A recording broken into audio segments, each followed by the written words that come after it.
Yay! And that's how I lost my virginity. Some weird stuff. Yeah. Family Hey. talk going on in the back chat over here. What is up, people's YouTube? I'm the Motorcycle Mick. We are back again today for another Thursday night live stream. I'm joined again once by the Norseman and Johnny Roblox. And yeah, so we are going to be talking about apocalyptic bikes today. But plot twist, it's not just one apocalypse. We're going to be going over different apocalypse styles and the bike you'd change to adapt to that environment. Oh, you put some thought into it since last night. Oh no, this was already always part of the plan. I just ninja stuff. But no, so the video this week I posted was about the movie Wild Hogs and its meaning towards what it has towards everyone in writing and how we could really learn a lot from it from the environment that we're in now. But go check out that video. It's somewhere around here. I don't know. Hey, I'll be honest with you, man. I actually made it through the entire thing. No, that's not a slam against you. It's a slam against most motorcycle content creators. No, man. Like I found a different way to do things, and I've realized I'm gonna be doing things differently. So I'm not gonna be playing the same game that everybody else is. I'm just gonna create my own because trying to play that game of any sort. There's people that are doing it longer, that do it better, have way more ability to do it. And you create your own market, then you're the first one to sell it. Yeah, exactly. Ugh. Man.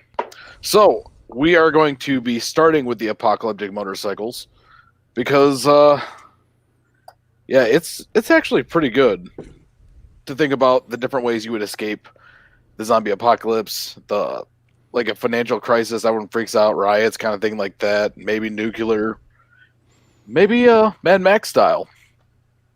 But we're gonna be covering all those today. But we're gonna start with the most obvious one type of apocalypse is going to be a nuclear blast, and it becomes a nuclear winter. So, starting with you guys, what bike would you guys select for a nuclear winter like apocalypse style ride? I'd probably pick a slingshot. I'm telling you this off the rip. If there's a nuclear holocaust, and we are in the dead of like the nuclear, this is a nuclear holocaust. You said there was a nuke. We're in the middle of a winter. Yeah, that doesn't like mean a nuclear that. Like, winter.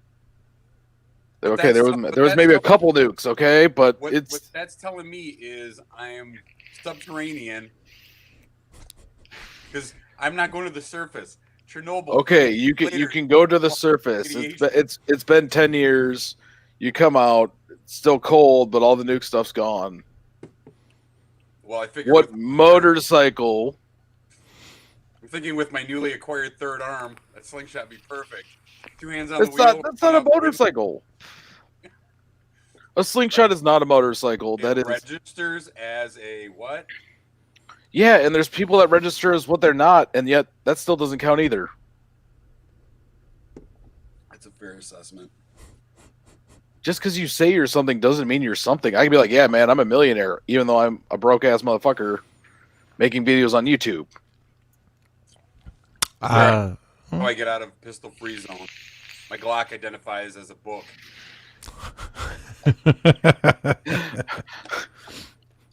So I would say for me, nuclear winter, I'd go with a trike of some sort.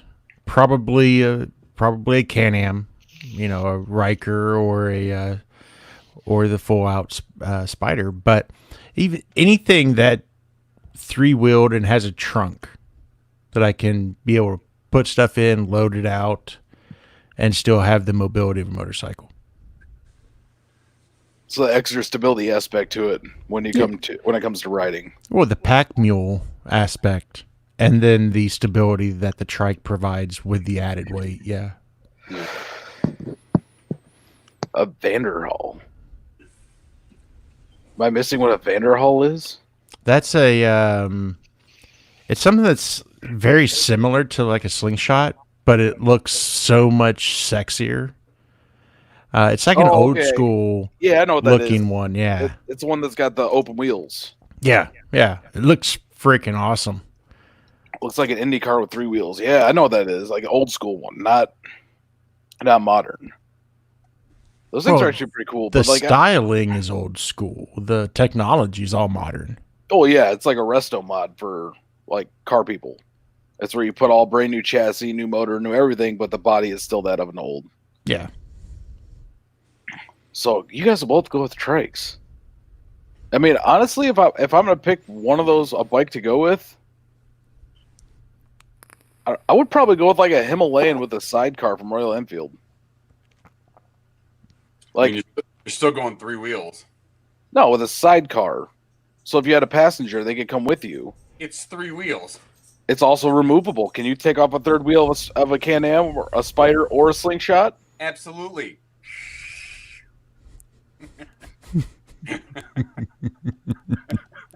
No, you're definitely gonna want to go with. Where's my other vape pen at? There it is. I'm still saying the sidecar is detachable. So if you have a rider with you, you could bring like someone with you. You can bring them with you. Once you get to the location, you need to go out and find stuff. You can detach the sidecar. You go off, and you have. How big is the motor in the Himalayan? 450 and a 650. I think they have both of those. Okay. 650, I could see you, a passenger plus cargo. Here, yeah. Well, yeah, cargo. I'm The saying like important 'cause stuff. it gives you the versatility to be able to ride like a dirt bike. So if you do have to get away, you can leave the sidecar. Because I mean, it really is. It's like a British Indian style motorcycle. Well, I'm shocked the Norseman didn't go back to his Russian roots and go the Ural. Oh, because I'm assuming that oil is going to be hard to come by, and that bitch leaks. So you'd pick a urinal, and With 3 wheels. they call it a urinal because it just keeps pissing oil. But no, I mean Royal Enfield's really proved it. So, like the reason I say that is because Royal Enfield's really proved itself in India, which has some of the worst roads in the world Mm-hmm. and the most diverse roads in the world. Okay. So like when you have bikes that you've seen them running for decades and people just keep them running, it lets you know it's minimal maintenance. Well, so are the cars from the big 3 from the 50s. Go to Cuba and look. They haven't seen a new car in, Ages. yeah. But even most of Just a few those Cuban decades. cars, Embargo. but even most of those Cuban cars have like diesel motors from trucks and stuff in them. It's just the bodies anymore. Yeah, exactly. So, I mean, at the end of the day, for me, I would say I would rather take either the Spider or the Riker. Even the Slingshot, though, you actually don't have as much cargo room, in my opinion, especially if you have a passenger. But I don't know how big those little pockets are in the back. But you may have a ton more. But I would take one of those. The front, having the front wheels be where the 2 are, just because the handling and the stability is significantly better than on a trike or that of a. Spike tire. Spike tires. But yeah, that's kind of my view on it. I'd want the shit and get capability. Yeah. Well, if we're going down that path, I'd take a T-Rex. Well, at least, right? It's got Yeah, the Sorry, T-Rexes brother. are at least run off a motorcycle engine. They do. Yeah, it's a Busa motor, isn't it? Yeah, and they got a roof and they have a windshield, and it's not an option. It comes standard. So I got a question. Hmm. So here's the thing: being that the 3 of us all pick something, right? At what point do you think, like, I would not leave well enough alone? Because if I'm in survival mode, I'm looking for a very utilitarian type, mode of transportation. So I'd be finding a fab shop, whatever, and welding a whole bunch of stuff on that thing. See, why I think the Can-Am Spider could be a viable option, I guess, is because it does use car tires and wheels. It gives you more easier access to just either swap something onto it from another vehicle. You know, a smaller car like frick, Volkswagen. not even Volkswagen. You're like the Chevy Sonics, that style of car. The wheels would fit on it. So if being that the bolt pattern matches up, if it does, you can just swap wheels on and off with the. So I mean, I can see where that would help, and plus you could put all. Dude, You swap out the spindles. Dude, swap out the tires and put some mud I balls. was thinking like all terrain tires on a freaking Can-Am Spider would probably look really dope. 35s, man.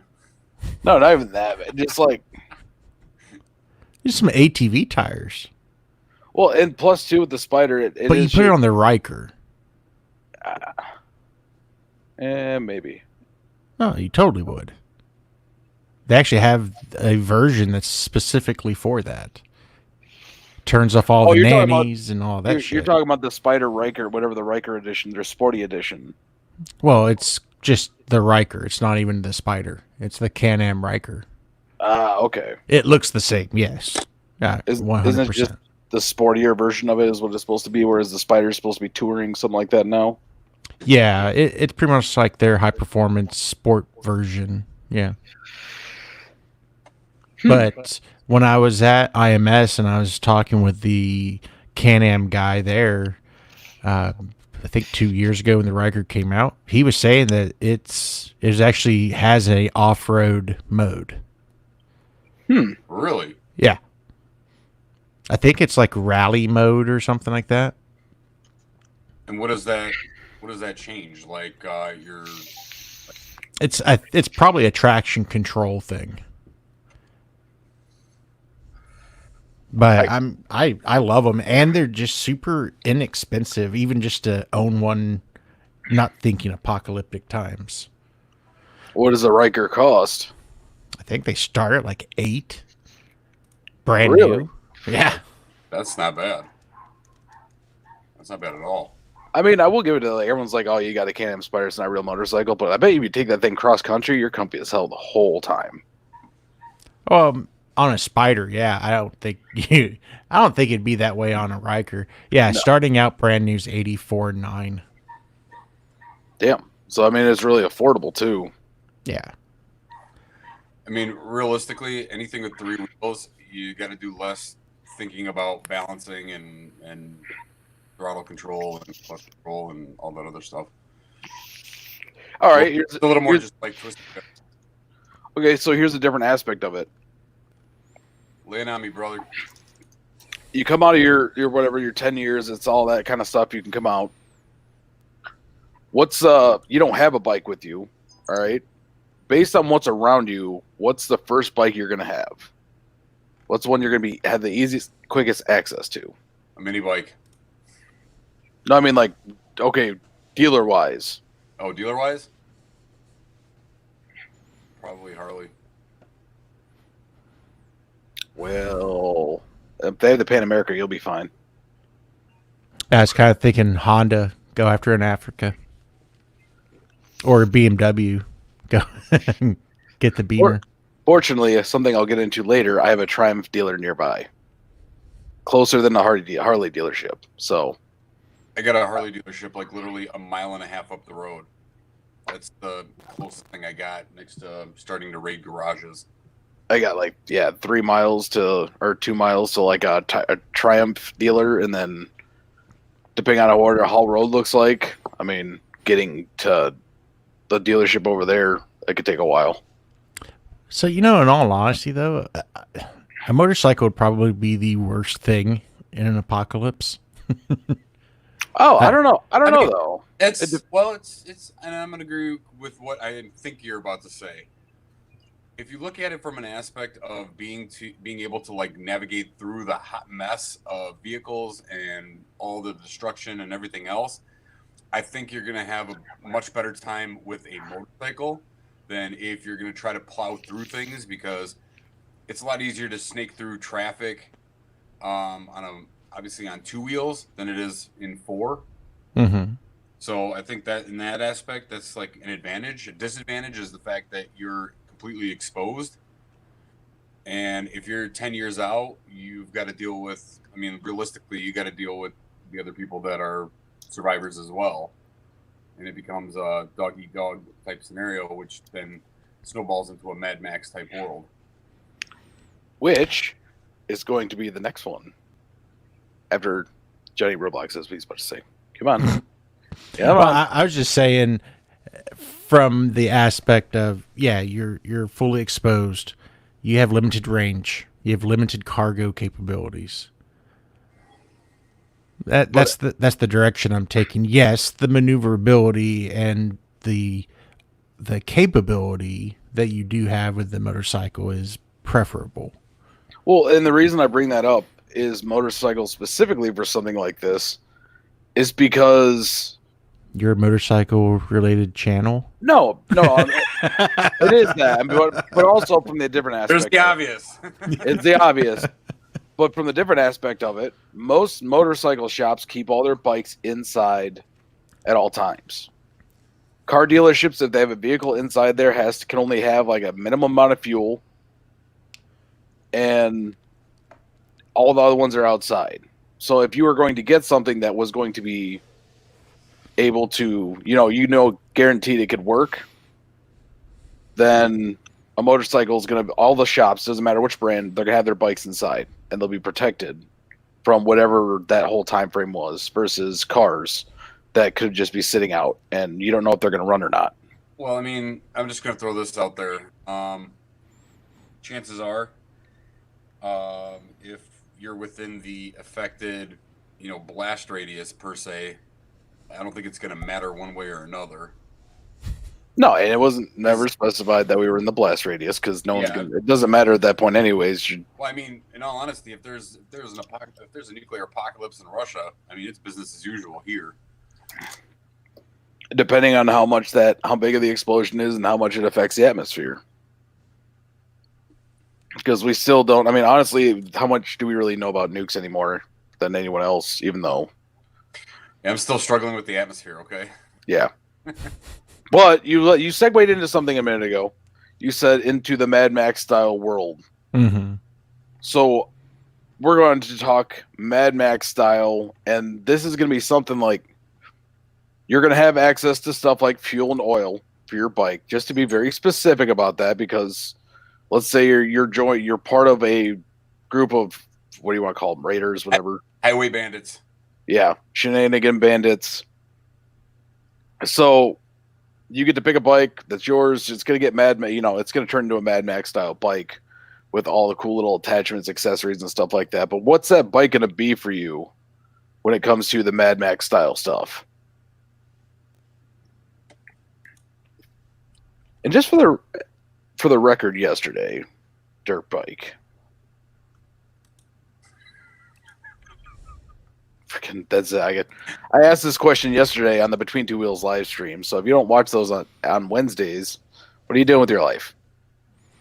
I purposely scheduled those for Wednesdays so I wouldn't interfere with this one. Yay! I'm importante. Muy importante. I think the relationship is important.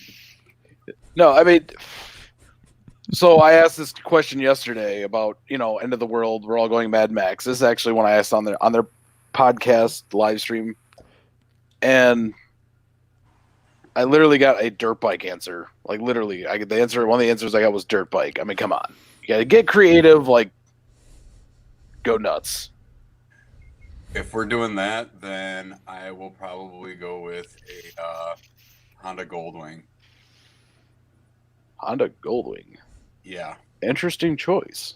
Now, what would you do to that Honda Goldwing, though? I mean, it's Mad Max. 50 cal turret. Sounds doable.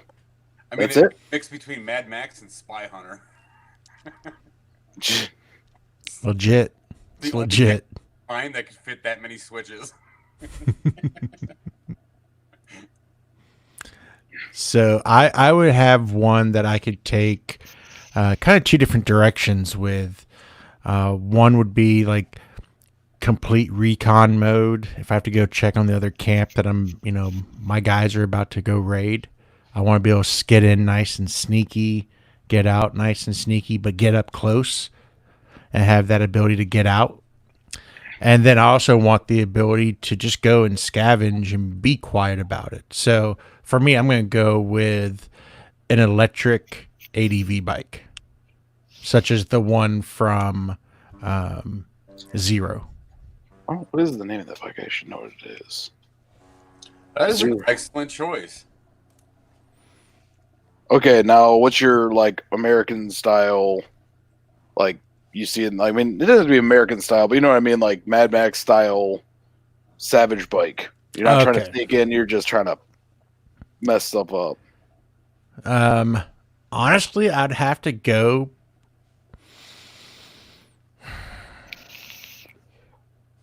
I'd have to go Road Glide, dude. Road glide, sticking with your bike. You know, it is. It's kind of a good frame to build off of. You have the torque that you can move the added weight. Patrick's solar dirt bike. Is that a question or a statement? Well, it That's has a a question. question mark. Mark, so Yes, but if English is the agreed upon language, I believe it is a question. it is not always agreed upon. Throw. I'd put a cow catcher on your road glide. Oh, they do. Okay. Have you seen the friggin' Michigan meme where it's like Harley-Davidson came out with a new bike? It's called the Snow Glide, and it's a road glide with a little plow on the front of it. Like, Kind of a fucking amazing concept. well, fuck, dude. Back to nuclear winter. You could have a road glide with a plow on the front. But no, like Mad Max. You said you could stay with your road glide. You know, But I'd up armor it. Kind of build a think like the land speed bikes that shell. Yep. I'd go, you know, Kevlar shell around there. it's actually a good option. That would be. And then I'm thinking like bobsled style, so the back of it would be open, so that the passenger I wouldn't go mounted machine gun. I would go handheld like a saw, or maybe simply like a just an M4, something that a lot of magazines and stuff can sit right there in the saddlebag.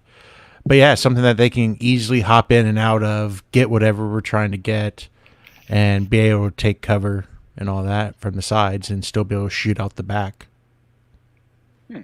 Or over your head. Yeah.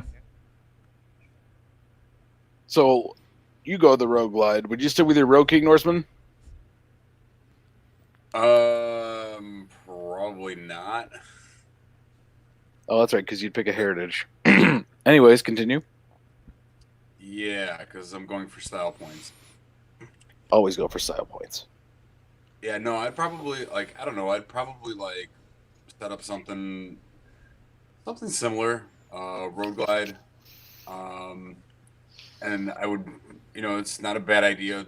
The armor plating on top of it. I think the only thing that I would do differently is, I think between I would kind of stretch out the space between the saddlebags and make it almost like a platform for someone to stand on.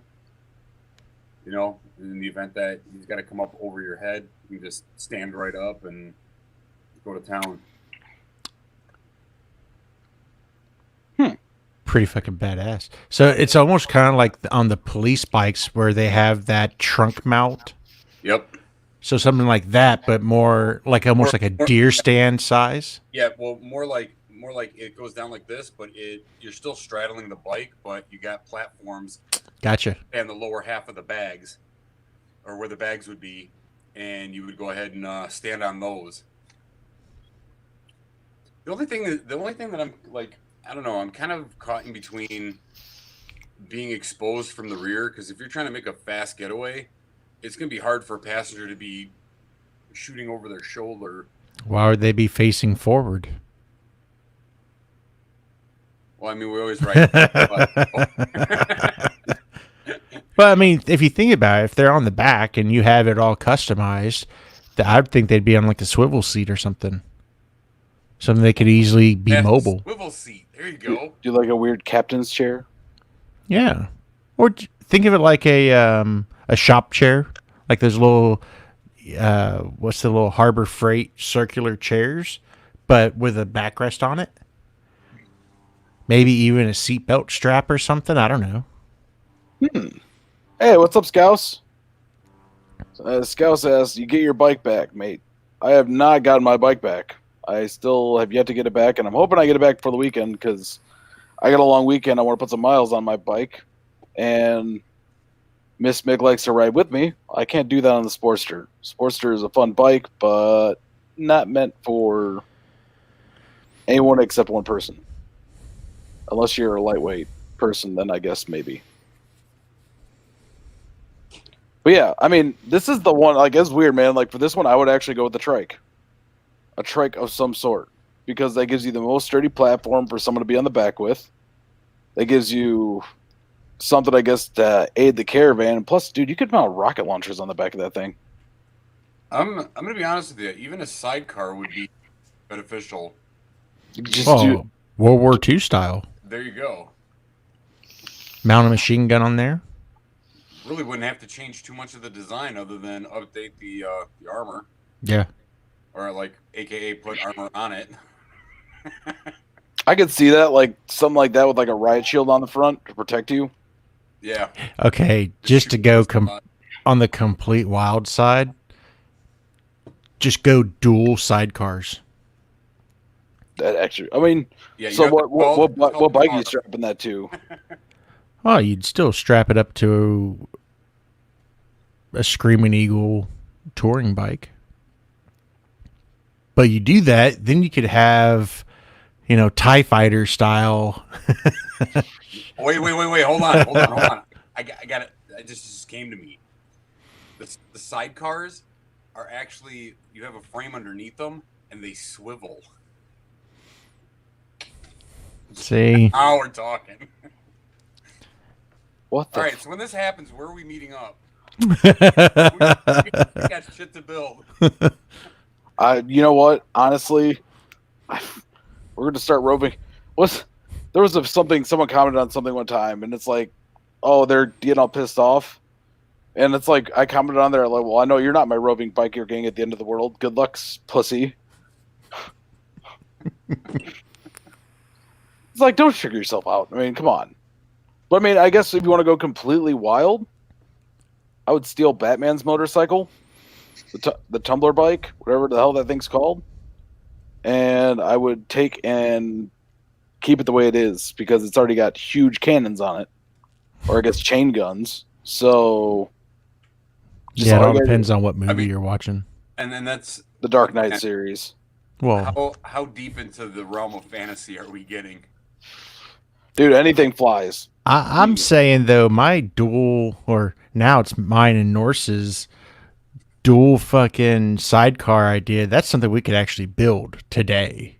You could build the Bat Bike sorry, today. brother. Peter bike is light years away. The Bat Bike isn't light years away. They have a working one. And, okay, a reality Steal it based. from Jay Leno.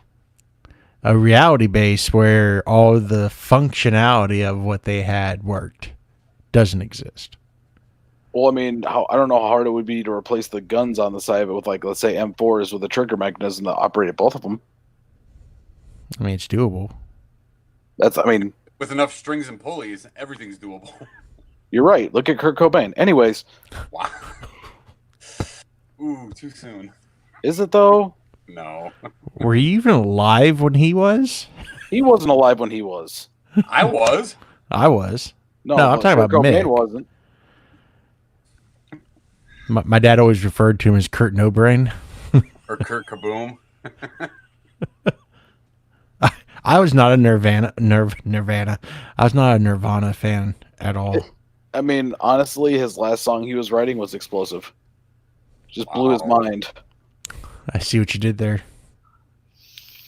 He didn't, though, because he shot himself in the head. Actually, no, Courtney Love did it. But anyways. But no, I mean, it's a working thing. They have a real working one. So, I mean, it's something that you can make still. I mean, if it is, even though it does not have working guns on it, still worth it. Hey, All you need is two things: time and money. If you get both of those things, anything's possible. Well, I'll be honest with you. I think if we're talking in the setting that we're discussing, the money aspect doesn't even matter. You're gonna have to scavenge all those parts any which way. Or I just steal it from Jay Leno. We've been over this. Yeah, because you're the only one on the planet that isn't gonna like raid that garage. Dude, who the hell still remembers Jay Leno? Honestly, like, Every car buff, every motorcycle buff, And every adult over the age of 20. Yeah. Okay, every adult over the age of 20. So that means I've got to beat out a bunch of geriatrics and a bunch of dudes that already think their Harley's the best bike in the world, and they're going to use it for the apocalypse and get fucked up. Hold on, I'm going to throw this out there. Don't knock the old, because they got that way for a reason. They survived. Yeah. No, man, but that's why, honestly, is like, think about that. Is, you know, there's gonna be a lot of guys that aren't gonna think to customize their Harley or anything like that. They're just gonna think like, oh, I'm just gonna ride this thing like they, you know, it's like an easy ride for the apocalypse. I'm gonna throw this out there. I mean, if we're talking, you're throwing a lot of stuff out here, man. Yeah, well, there's reality to this. I don't think you choose to play my game. Like, I don't think any one of us is going to go ahead and say, I'm going to take my bike and I'm going to make a post-apocalyptic bike. Most of us are going to look at what's the vehicle that's got the most torque and horsepower, and I'm going to build around that. This is true. Because I'm going to tell you this, it is a lot easier to armor plate a heavy Chevy or a Ford or a Dodge and still have like the amount of carrying capacity and just versatility. So Patrick, if I'm armoring up a bike, I'm gonna get full auto shotguns. AA-12s. Could you imagine that though? That'd be like the perfect bike weapon to strap to the front of a bike.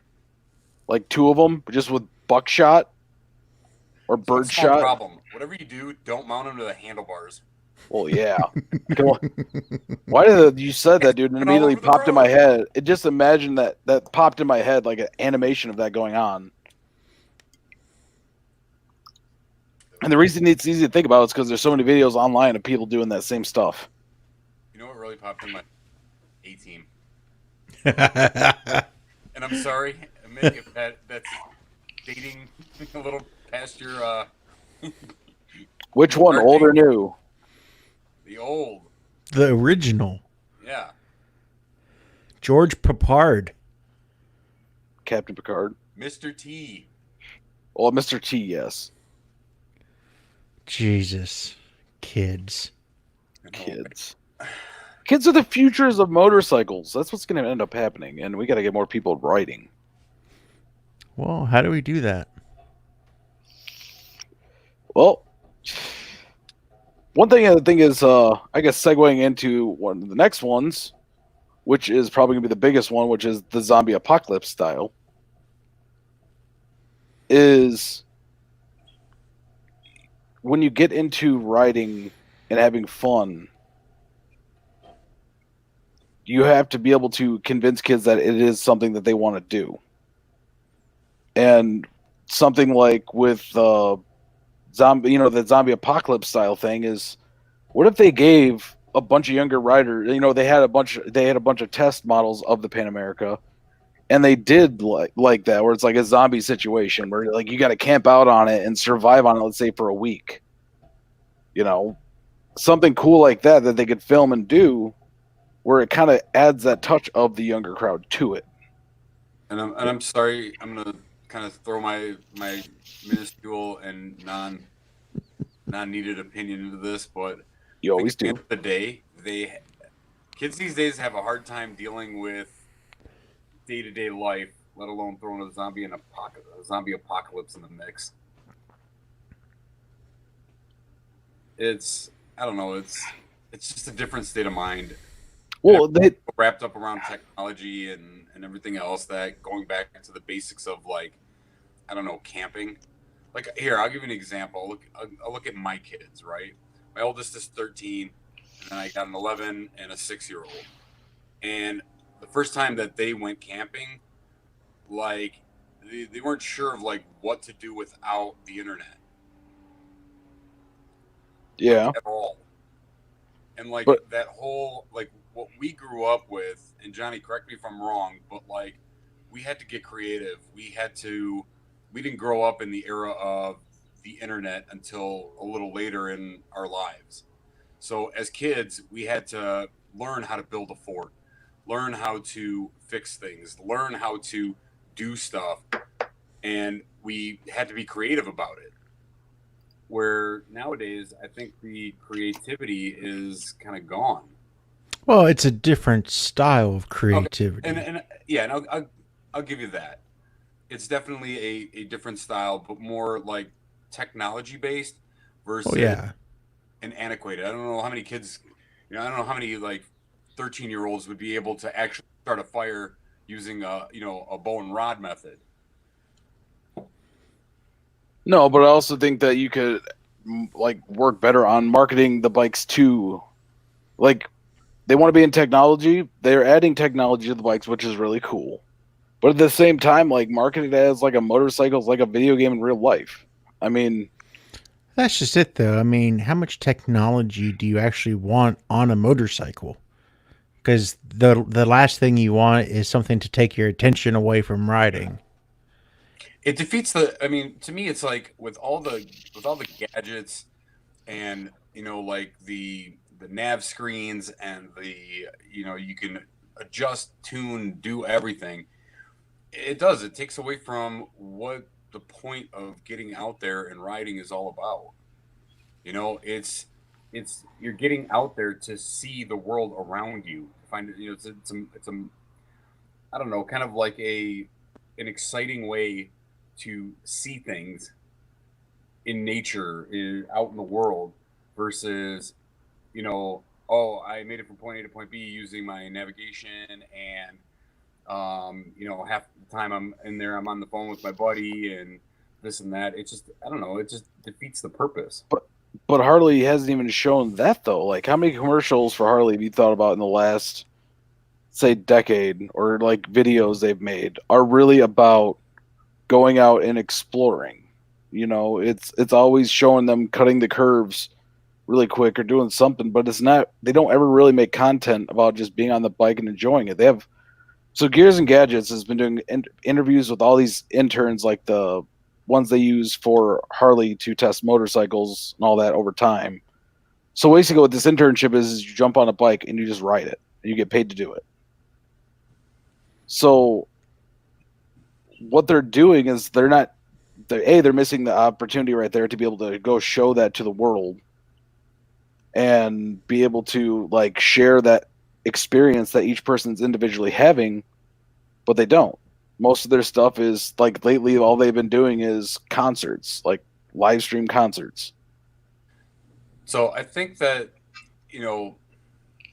looking at that, the whole aspect of like Harley is selling the bike, and like moto vloggers are the ones that are kind of more promoting the destination, the experience on them. Yeah, but that's one of the problems I see, and I kind of addressed that in my video, which was, motovloggers aren't really doing that anymore, though. It's not the journey anymore. Even I fell in that where it wasn't about the journey, and it sucks because that's getting to see stuff and experience it, and that's relatable. That someone can go jump in a car and go see is cool as hell. But I mean, that's the other thing. It's like, I don't know. It's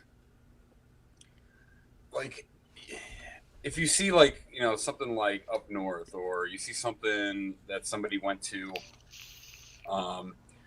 in Black Hills, you look at that and you go, I really want to go there. The thing is like, why take, like, what would be the incentive to take a motorcycle versus taking a car? For those of us that ride, we understand that experience. Okay, it's kind of like there was an old joke that said, only a dog understands why, bikers, people who ride have that look on their face, right?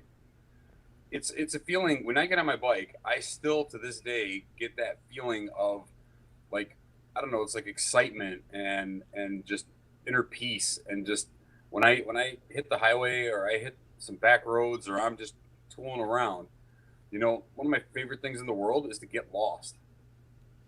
And in a car, I don't know, I don't get that same feeling. And that's kind of like if you want to capitalize on something, capitalize on that. Capitalize on the feeling of being on a motorcycle, that initial thrill. My buddy's wife, they came over a couple days ago, and what's today, Thursday? No, they came over Tuesday, and I lowered her fork. She just bought a 2002 Sportster. She's 44 years old, never ridden before in her life, and she's like, I want a bike, I'm going to ride. So being that she's 4'11", we had to do a little modifications to the front and rear. But after that, it's like she's just itching to put miles on it, because that initial ride that she took for herself, not being a passenger, but riding it herself, is what prompted her to want it more. Mm-hmm. And now it's like, I'm literally getting, Snapchat messages from them every day going, all right, I want to get some new bars. I want to do this. I want to do that. I want to be able to go longer. And it's an 883, and she's already talking about a 1200. And I'm trying to, slow her down a little bit, saying like, hey, let's master the 883 before we go ahead and jump into a 1200. But that's the kind of thing I feel that needs to be promoted, is the feeling that you get on it.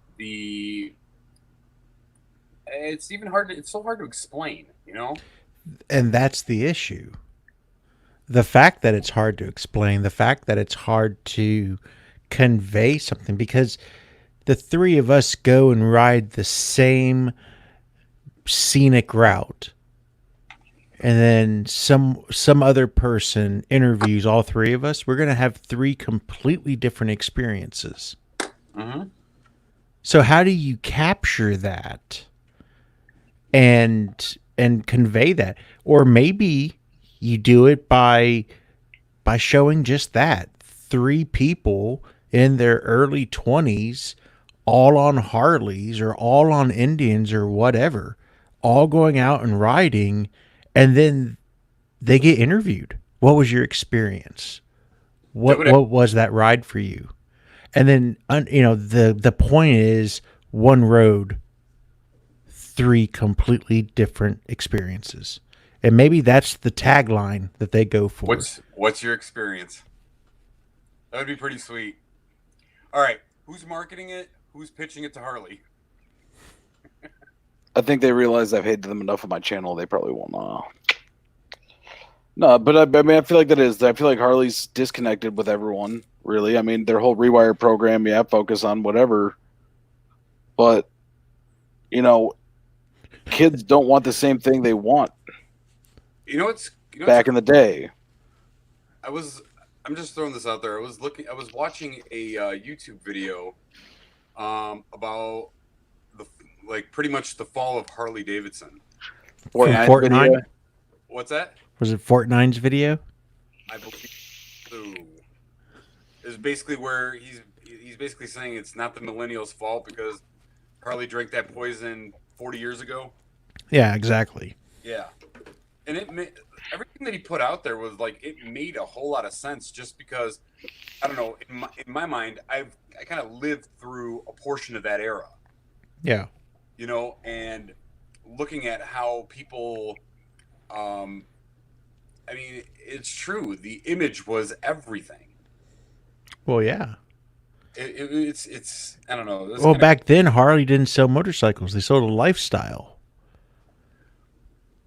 And then, why do you think they sponsored the crap out of Sons of Anarchy? A way to sell their bikes. But even then, I think that worked against them, because they killed off the bike that was kind of the thing that everyone wanted. Now, would the market for the Dyna still be the same as it is now had they not killed it off? Who knows? Because of that one show, because it was a lifestyle that was highly stupid. You know, it wasn't anything that could be perceived as like realistic in everyone's mind. But at the same time, it was something that everyone wanted to do. Like you see people walking around with Sons of Anarchy cuts on, and then people get butthurt about it that ride Harleys, and it's like, what? Why? Why are you messing with someone because that person, whether they have a motorcycle or not, is eventually going to want to get one. Because I don't think the mindset is like here. Let's go back to your wild hogs, all right? The whole premise of it is like what Ray Liotta said. You know, rich urban bikers getting on their motorcycles in a weekend and like living this I don't know, bullshit lifestyle. You know, like they're being posers. You know, my thing is like I just I never understood the whole mindset of like people posing. It's like, all right, if you ride a motorcycle, great. If you do it on a weekend, that's your prerogative. If you do it every day, that's also your prerogative. But I think at the end of the day is the fact that the whole point is that you do it when you can, or you do it because you enjoy it. You know, and with the whole premise of the movie, Wild Hogs, it was very simple. This was something for them that they wanted to do, and they enjoyed doing it. Yeah. You know, you always hear, well, okay, I always heard when I was in the MC world, they always referred to them as hoggies. Yeah, I'll go watch all the hoggies ride by on their brand new shiny Harleys. But at the same time, I was kind of in that same boat. I had my '09 Road Glide, and this was in '09 and 2010. I mean, look, at the end of the day, who cares? They're out Who the same cares? That's the thing is they're people are out there, whether it be on a Harley, Honda, Suzuki, a cow, it doesn't matter. At the end of the day, they found something that they like, they enjoy, and that's their experience. And who is to say that your experience is wrong because you only do it once in a while? You know, I don't get it. If you're out there, I don't care what you're on. You're out there, you're enjoying it, you're having an experience, you're doing right. Yeah. Well, I think it really comes down to jealousy. I guess I would agree that there's a bit of that in there. So, how many wealthy one percenters do you see? I mean, if you look at their lifestyle, it's not great. Yeah, But and again, it's their choice, and right. Yes, it's based off of my interpretation or my view, and yeah, I look at it as don't hate on me because I have a good paying job. Well, and once again, that's like I hate the term rich urban biker. Yeah, because I'm a total rich suburban biker. Yeah, I mean, my thing is like this. It's like if you want to go out and spend $50,000 on a motorcycle, and another $3,000 on matching gear. I mean, that's on you. That's the lifestyle you chose. That's what you want. Then so be it. I just don't see why why would it be a problem to look at someone like that and say, you know what, this guy's a poser. He's not a real biker. Well, what's a real biker? He's on two wheels. He's out there with the rest of us doing his thing, getting his experience. I was extremely guilty of this. I think we all are at some point or another. You know, because you Yeah. fall into that trap. Yeah, Of the I, Billy badass biker. You I, know, I ride a I, Harley and I don't have to worry about ever wearing deodorant because my arms are way the fuck up here. You know, don't need a helmet. I have a do rag. It's DOT approved. I would love to Yeah. see one with a DOT sticker like printed on the back of it. That'd be funny as shit. Hold on a sec. I think this may have it. So. No, I mean, and that's a huge problem. Is that you gotta find that way to portray it. I mean, the reason Harley succeeded way back in the day is because it was marketed as every person's motorcycle, every man's motorcycle.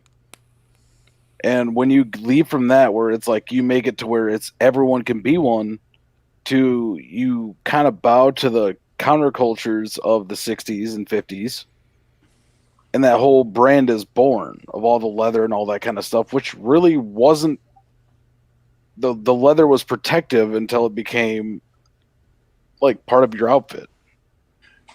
My question is, and let me know. I'm curious to know your guys' opinion on this. How much of the younger crowd that that doesn't ride but would like to is stemmed off of not fear of the motorcycle itself, or the I don't want to say the danger level for lack of a better term, but more so for the fear of the subculture. Yeah. So here's the thing.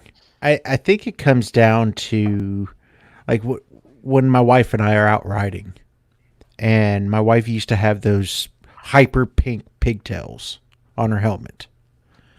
And we would pull up next to a mommy murder van or some big ass suburban that had a boatload of kids in the back. And all of the little kids were all excited to see the motorcycles, and all of the little girls were waving at my wife and everything because there's a girl riding a motorcycle and all that. I don't think the younger generation fears bikers. Yeah, they see it on TV, but how often do you see little kids or even, that innocent age between kid and teenager where they're still exploring? They come up and just look at stuff and they still have that intrigue and that interest in trying to figure out new things. It's one of those things where I don't think it's a fear until they say, "Oh, I want one of those," and their mom says, "Oh no, not while you live under my roof," or "Oh, it's a dirty biker." It's us. It's our generation, the older generation, who's messing it up by trying to say that it's 1-to-1. If you ride that motorcycle or that style of motorcycle, it means you're one of these POS, bikers, and you don't want to be one of them.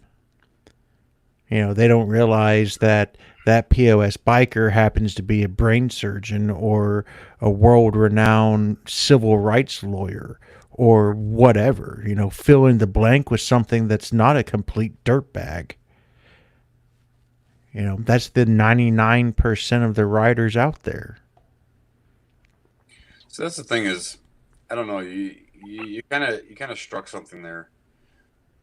I can remember like me growing up. I came up from a very like conservative type household, right? And nobody in my family ever rode motorcycles other than my grandfather in World War II. Yeah. So the thing is like my intrigue. Well, what started off as intrigue, I was given the same. You're not riding a motorcycle while under my roof because you're going to kill yourself or somebody's going to run you over. You're going to fall off and you're going to kill yourself. That intrigue turned into a passion. Yeah. And that passion is like, I mean, to this day, it's like my mindset is I will, from here on out, I will always have a bike. I could be homeless, I could be whatever, but I will still have two wheels because it's what drives me. That's what my passion is. And I can remember when I was probably about 19 years old, and I brought home that 72 Ironhead. My parents looked at me. They're like, "This is just a fad. He's going to get over it," and blah blah blah blah blah. But as the years went on, I mean, they finally came to peace with the fact that this is a part of who I am. This is me. Yeah. Looking the way I do, I've worked in corporate America for the last 15 years. Looking the way I do, and there have been times where I've had supervisors or managers or directors put their arm around me and tell me this is not what management looks like. And my response to them is the same response I had when I first started working in a professional environment is, what does my appearance have to do with my performance? Nothing. Yeah. I like the way I look. I mean, if you got a face like this hides the ugly. So do sunglasses and a hat, and maybe a face mask. Wow. It's cold. No, I see what you're saying. I mean, of all the things you want to give up, definitely is not your motorcycle, because it is like I can go a week without driving my car and be like, oh yeah, I haven't driven my car in a week. Like you go, like I've been 2 months without my motorcycle, and I'm literally losing my mind. It's hard, and it's hard to keep the energy. And then when you get told like, hey, something's gonna happen, hey, what's up, Anonymous Biker USA? What's up, Anonymous? But when you sit in there and think about it, man, it's like I can't. Like my bike is something that is one with me now, where it feels like more human than it does a machine. Because there's not too many things in the world that people get separation anxiety from, and my bike is one of them. I'm going to tell you this. Like, how many times have you actually, like, with the bike being in the garage or carport, whatever, like, you just kind of, like, hop on it. You're not going anywhere, but you just hop on it and sit on it, stand it up, just kind of give it a little bit of attention. Like, you'll never catch me hopping in my car doing that.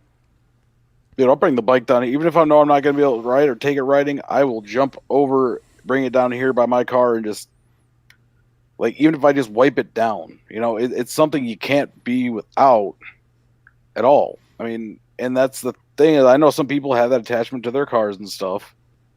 But, like, I feel universally motorcycles are the one thing that people just can't live without. That know what it's like, that actually have the experience and that tie to their motorcycle where it becomes like a piece of them. Because yeah, there's plenty of people that just buy a bike and realize it's not for them, and they upgrade it, trade it in for something different. But once they find that one motorcycle, that it becomes like yours, you have that connection with it. Yeah. You start putting your soul into it, and your bike starts becoming a reflection of your personality, and your style. I know this is going to sound like very, I don't know, corny and cliche-ish, but I'm going to tell you this. Damn, we'll go. The movie Avatar kind of puts it in perspective. You hop on it, and as soon as you put your hands up on the grips, there's just that connection. I have been missing that. I had it with my Softail. I had it with my first Road Glide. But then it's all when I stopped working at Harley-Davidson is when it all went downhill. When I had to start looking more corporate, and I ditched all the piercings, all the visible piercings. I started wearing button-down shirts and everything. Wait, hold on a second. There's only 3 areas that can be pierced. 3 things that can be pierced that are not visible. Technically 4 if you count the one thing as 2. All right, you lost me. Wiener. Principal. I had 4 there. You're fucking joking. No. Jacob's Ladder had 3 there, and then I had a PA. It's fucked up. I was dating a piercer. And so it's like, hey, ding dong. No, so Tamilco says, hopped on mine once a week all winter long while it sat in my kitchen. Oh yeah. Yes, definitely leave your motorcycle in your kitchen just so you can sit on it while making breakfast. I like that idea. It has been stolen. But no, I mean, you say that and you haven't really had like, so it sounds like you haven't had that connection with your new Rogue Glide, Not yet. where it's something that you just Dude, can't get away from. I haven't even hit my first fucking service on it. Why not? Time. Work. See, that's the thing is like I find that like when you get to a point like kind of like Johnny, where you and I are in a sense where we're well established into a career and with family and with all the other all the other projects and things that we got going, it's like finding time to break away. That's where you feel like you start to lose the connection because of time. So I bought this bike and I mean, I was jazzed. Literally the first week I put 700 miles on the bike. Right on. And 3 weeks later, my mom died. Oh shit. So for me, it put it on hold and just kind of trying to rebound from that. And then with all the COVID crap going on, and yeah, I'm home all the time, but I'm home and everyone knows it. So I get hit up all the time with work. It's not uncommon for me to hit 60, 70 hours in a week. 6 a.m. till 7, 8 o'clock at night, 9 o'clock at night some weeks or some days. Life hits you. And when the weekend finally comes around, you just want to sit back and clear your mind and kind of do what Norse is doing right now, And yeah, going out and riding is great, but for me, I actually really enjoy riding with someone, And Yeah. if my wife's not up for riding or the OGs aren't up for riding, I don't have the drive, and I need to. I have 5 projects I need to do on my bike. Damn. But just getting motivated. Luckily, the stuff I'm doing it doesn't take the bike down at all. No, I mean, I see that, man, because like for me, my motorcycle is my escape. So when I've had that long week, when I've had that long day, jumping on the bike and clearing your mind, going out for an hour and clearing your mind before you come home, like that's where it's at for me. And I think because the heritage is the way it is and the time and effort and really all the content and stuff I made on YouTube with it, it is like me now. Mm-hmm. And I know that, I don't know, it's one thing, it's like, because that's why I do like moto vlogs, is even if you don't feel like riding, let's say, for that moment, it's like, you know what, I got to film something, you get out there, and then you just really lose yourself.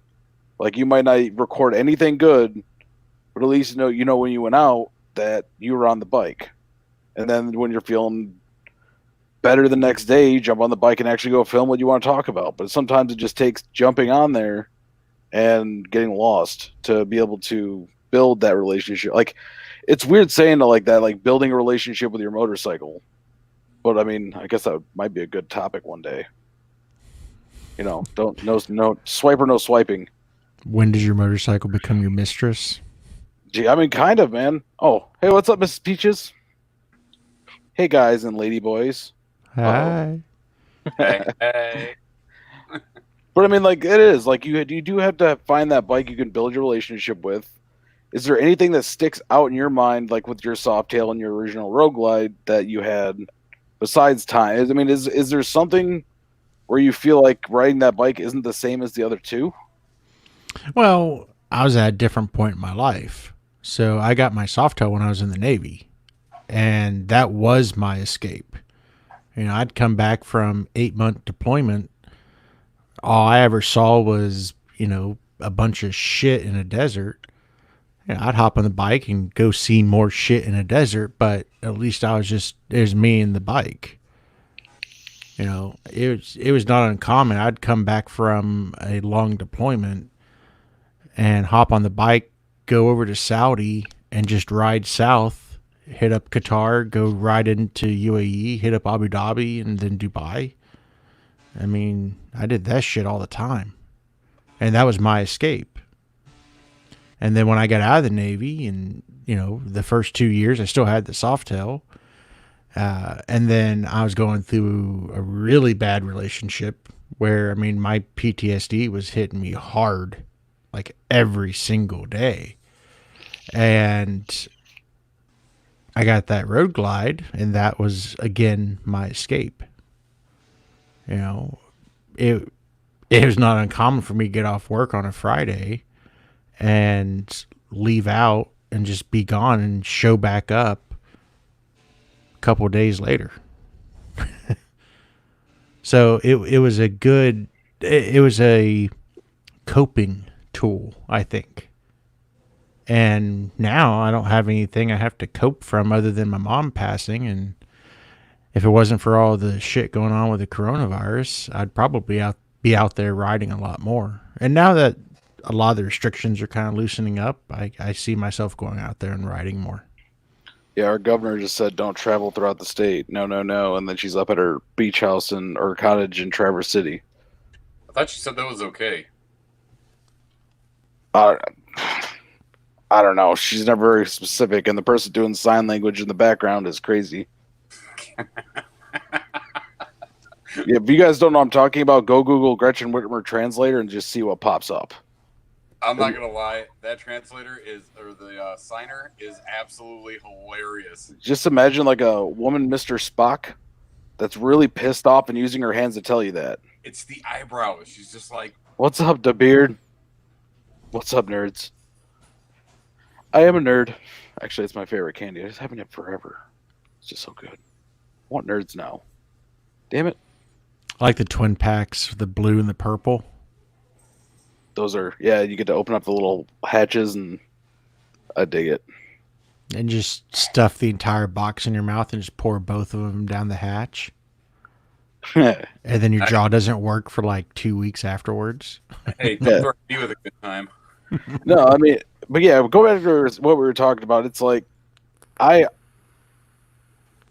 is an escape for me. Like, that, getting on my bike is a way to de-stress. Like, I never get off my bike angry.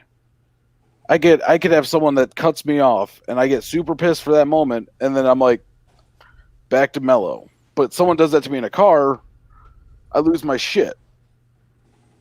Because there's so you have much. a lot less to think about when you're driving a car as you do when you're riding a motorcycle. You have time to stew in your car compared to a motorcycle where you just get cut off by one asshole. Now you have to worry about the 5 other assholes around you that's going to cut you off. Yeah, and then they're all wanting, like, I've seen so many people on phones lately. It's ridiculous. Like, you lived in your phone for 2 months because you're on lockdown, and then all of a sudden you get back in a vehicle, and all of a sudden it goes back to, oh, I need to bring it with me. Anonymous says, bike resets the mind And the soul. I mean, I do. I agree with that 100%. It's definitely clears everything out of there that was bothering you from the week, from the month, from the year, whatever. You know, like, I was supposed to be married last weekend, and guess what? I'm not, because of all this stupid shit. Don't do it. Oh, this is my second one. Johnny, I'm going to throw this out there. He's got a good one, so I would hold on to her. Hey, I did the same thing. I found a good one willing to put up with my shit, so we got to get Tracy in here one day. You know what? We should have a special. We should all get our significant others into the live cast. Norse, does your old lady ride? She used to ride motocross. And she's ridden like motorcycles here and there. She's never owned one. Mm. But Tuesday she ended up taking the Sportster out for a little bit, and she was digging it. Now I'm just getting the chirp in the ear of, "Where's my bike? Where's my bike?" Yep. Yeah. So I'm gonna have to build her something. Nice. I have my Sportster. Do you have an endorsement? She does not. We'll get an endorsement. She can ride my Sporty. Well, steps. Quick run. Look, we just got her to not like put her leg down when she's gonna go ahead and make a turn. So Hey, quick run through the gears and it all fades away. It does. I mean, that's my favorite part is that when you're leaving. So like me, I have my driveway. I have to go down for the apartment complex. But my favorite thing is like you get on that road and immediately your inner child comes out and you're like, you know what? Good idea, bad idea. There's a cop right there. Fuck it. I'm I'm thrown down and just torching the throttle and flying. Just because you get like that first initial feel, that first initial adrenaline rush, that's the bike pushing you off, trying to push you off. It is super fun. you know, it's interesting for me. What I really enjoy is the solitude. I don't know. I'm with Johnny on that one, where it's I like someone with me. You know. Well, like for me, the reason why I like the solitude is because I'm constantly surrounded by people, mostly little ones, and Yeah. with that, it's like you can't go to the bathroom without 2 seconds later, somebody pounding on the door or a set of fingers under the door going, "Hey, Dad." And now that I also have so my situation is kind of I don't know, non-standard per se. I'm divorced. I have 3 kids and then one that we are in the process of adopting. And the fact that because my kids are young, I see them every day. And usually like I used to love riding to work when I was married and I could go ahead and, have the ex-wife pick up the kids and I could ride to work, ride home. And that's kind of like, it was like a happy point for me. But the mere fact that like after school, they have all these activities, hockey, soccer, whatever sport, whatever activity they got. My first priority is to be an active dad. So for me, it's like I got to take the car places because I know I got to transport them from one place to another. Yeah. And it's always, my oldest has got this, my middle's got that, and the youngest is this. And it's like, okay, pick one up at 5, pick one up at 6, pick one up at 7. So it's not like I could throw one of them on the back of my bike and, we'll be all right. Mm-hmm. It's me making my rounds as an Uber driver in the evenings. Especially lately, when I get on my bike and I get that opportunity, because Stephanie actually is able to stay home with Cole, I'll get on my bike and I'll go disappear for an hour, and I love the fact that it's just me. Mm-hmm. That's my me time, and it's cool when I love riding with other people.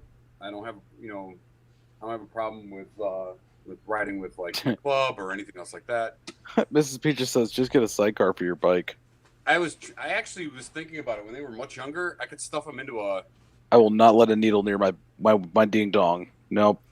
Wow.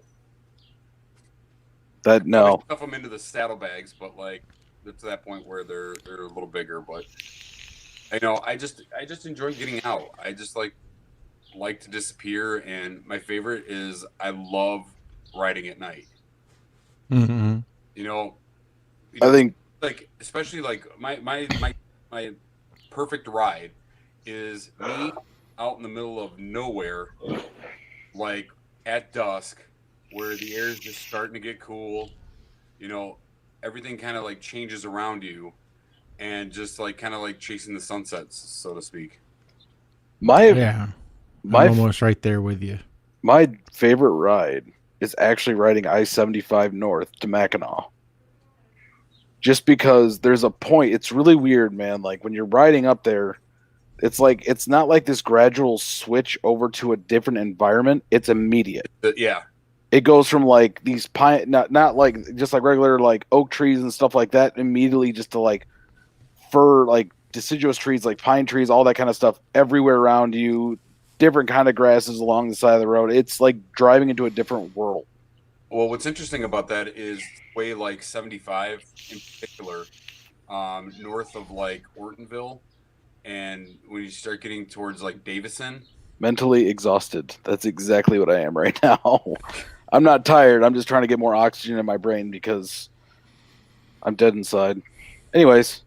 But yeah, it literally it goes from absolute like standard run of the mill, 4-lane E-way to, a 2-lane, just heading north out and through the wilderness. It's great. It really is. Like there's a point where it's just crossing into a different world, and just the stuff up there is like Lower Michigan's cool. It's got some good stuff. But like once you so if you're looking at Michigan, well, I guess looking at Michigan, like once you get to like here and up, it's completely all the cool stuff is up there. Yep. Really, all of it is like Sleeping Bear Dunes, like dunes that take you 2 hours to go down, and then another 2 to 3 hours to get back up. I'll take it one step further. If we're looking at this being Michigan, whichever, like anything outside of this circle right here is good riding. Yeah, you got to escape this area. You just got to get out of that vortex. Because you start going up into the Thumb. I mean, the ride around the Thumb is something that you can do like a day trip and stop at like Port Hope, Port Austin, Caseville, make your way into Bay City.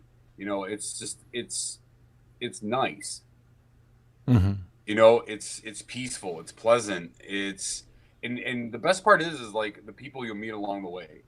Because I remember 2 years ago, my girlfriend, her family has had property for 3 generations up in the Thumb, and they went canoeing. I met them up there on my bike, and I'm going to tell you this: there's scenic stops all along the Thumb that basically look out into the water, and anytime you stop, you could actually like just hop into those stops, and there's other people that they're on their motorcycles.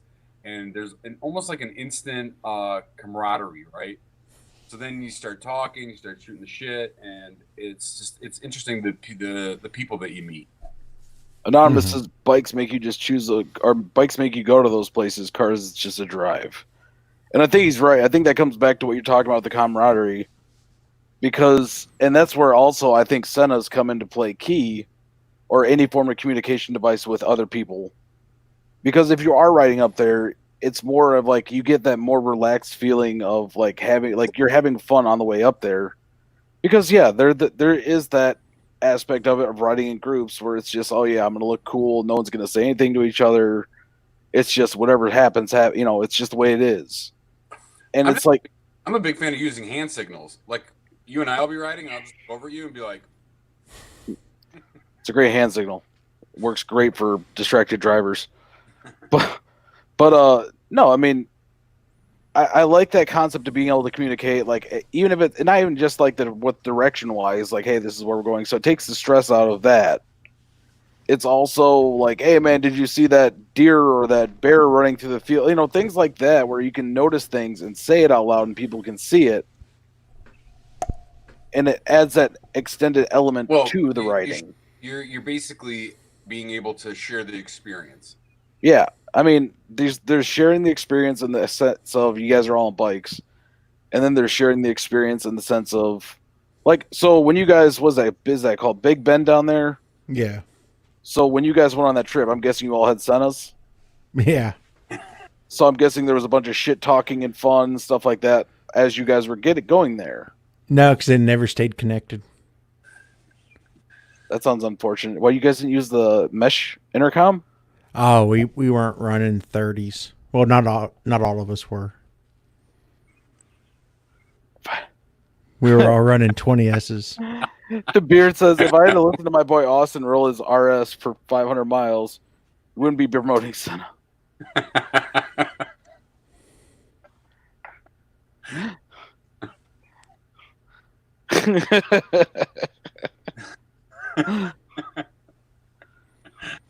Just, yeah, That was great. that was good. No, I mean, but it is though. I mean, if you have the right connection, you have a way to keep it connected. Here's the thing. Ever since we switched over to the Pack Talk system, yeah, we're always connected. And we're always talking trash. We're always joking around, and it just adds to it. Especially if you have a long, boring ride to get out to where you actually want to go see the cool stuff. Yeah. And then having the commentary is kind of a fun thing. Yeah, I just ordered another splitter and another microphone for my helmet so I can have the audio from my son in the videos. Just because, like, looking back at the videos I filmed, it's a Puerto Rican thing.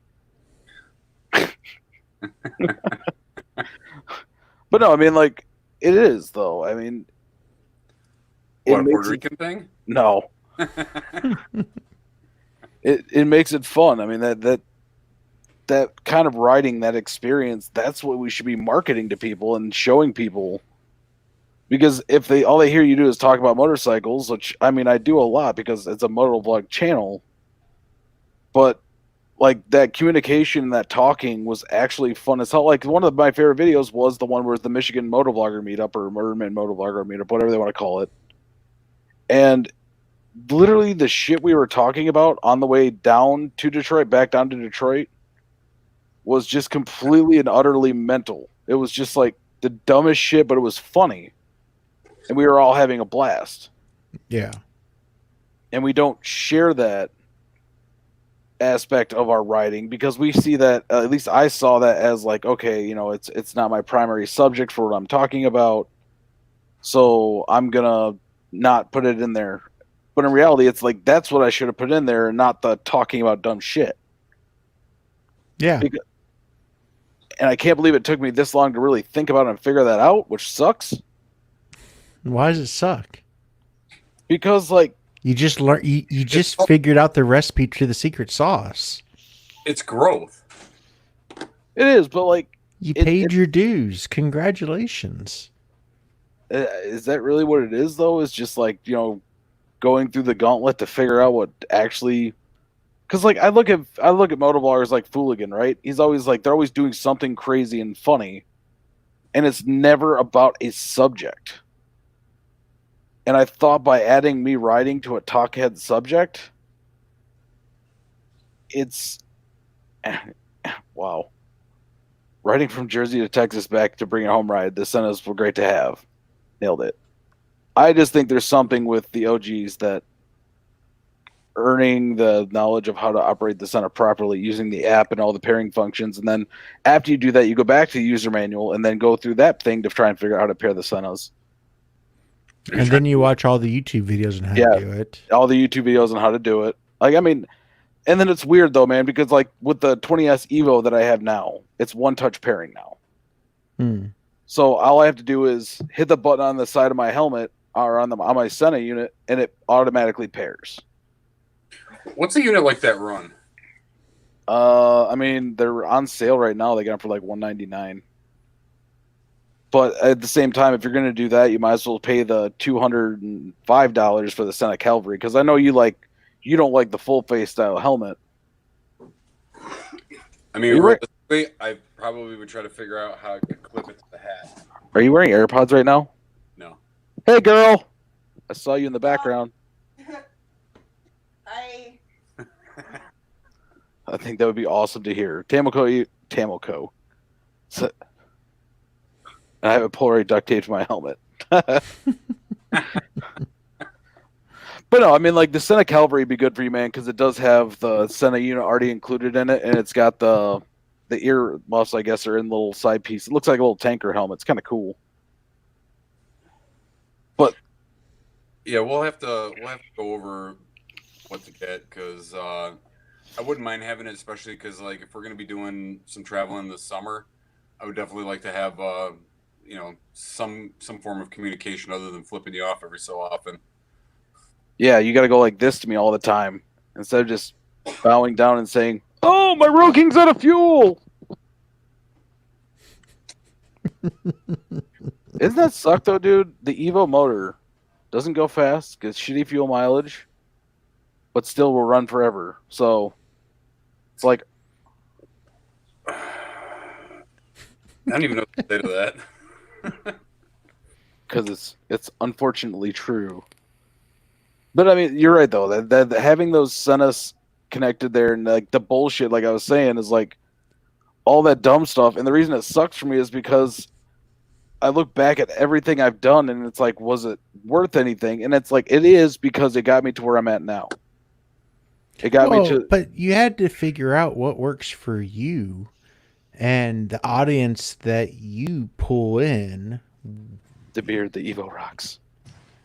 Thank you. Thank you. It's that's what it comes down to. That's what the paying your dues is. It's a rite of passage. It's all about figuring out who you are as a creator, figuring out what is your twist, what is your thing, and the fact that you came to that clarity. That's telling you the direction you need to go. Hey, you have to fail a whole lot of times before you can succeed. And what I realized is, how are people like?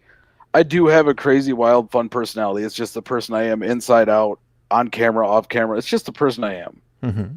But it's like, I thought about it. I'm like, in a talking head video, you don't get my personality. You just get information. You don't get to see all the, because I had so many videos where I had intros that were just shenanigans, and people loved that.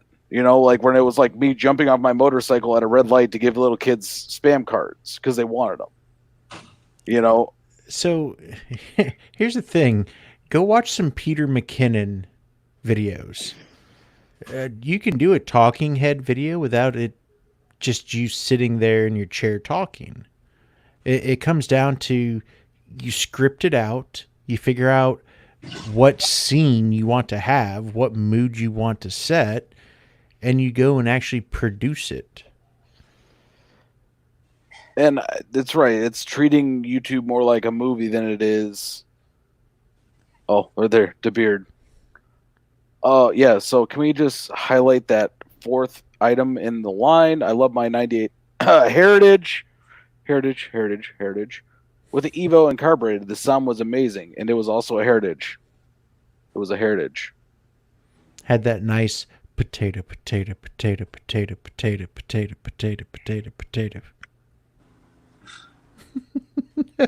So it sounds like. I got a question. This is kind of slightly off topic. Has anybody ever like attempted to do a live cast while riding? Adam Sandoval had. Yeah. I think so. Like, initially, I was going to do this one while riding my bike. I was going to have you read me comments, stuff like that. And yes, it was a Heritage. Heritage.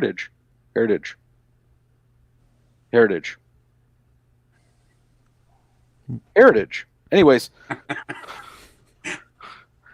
but no, and like it was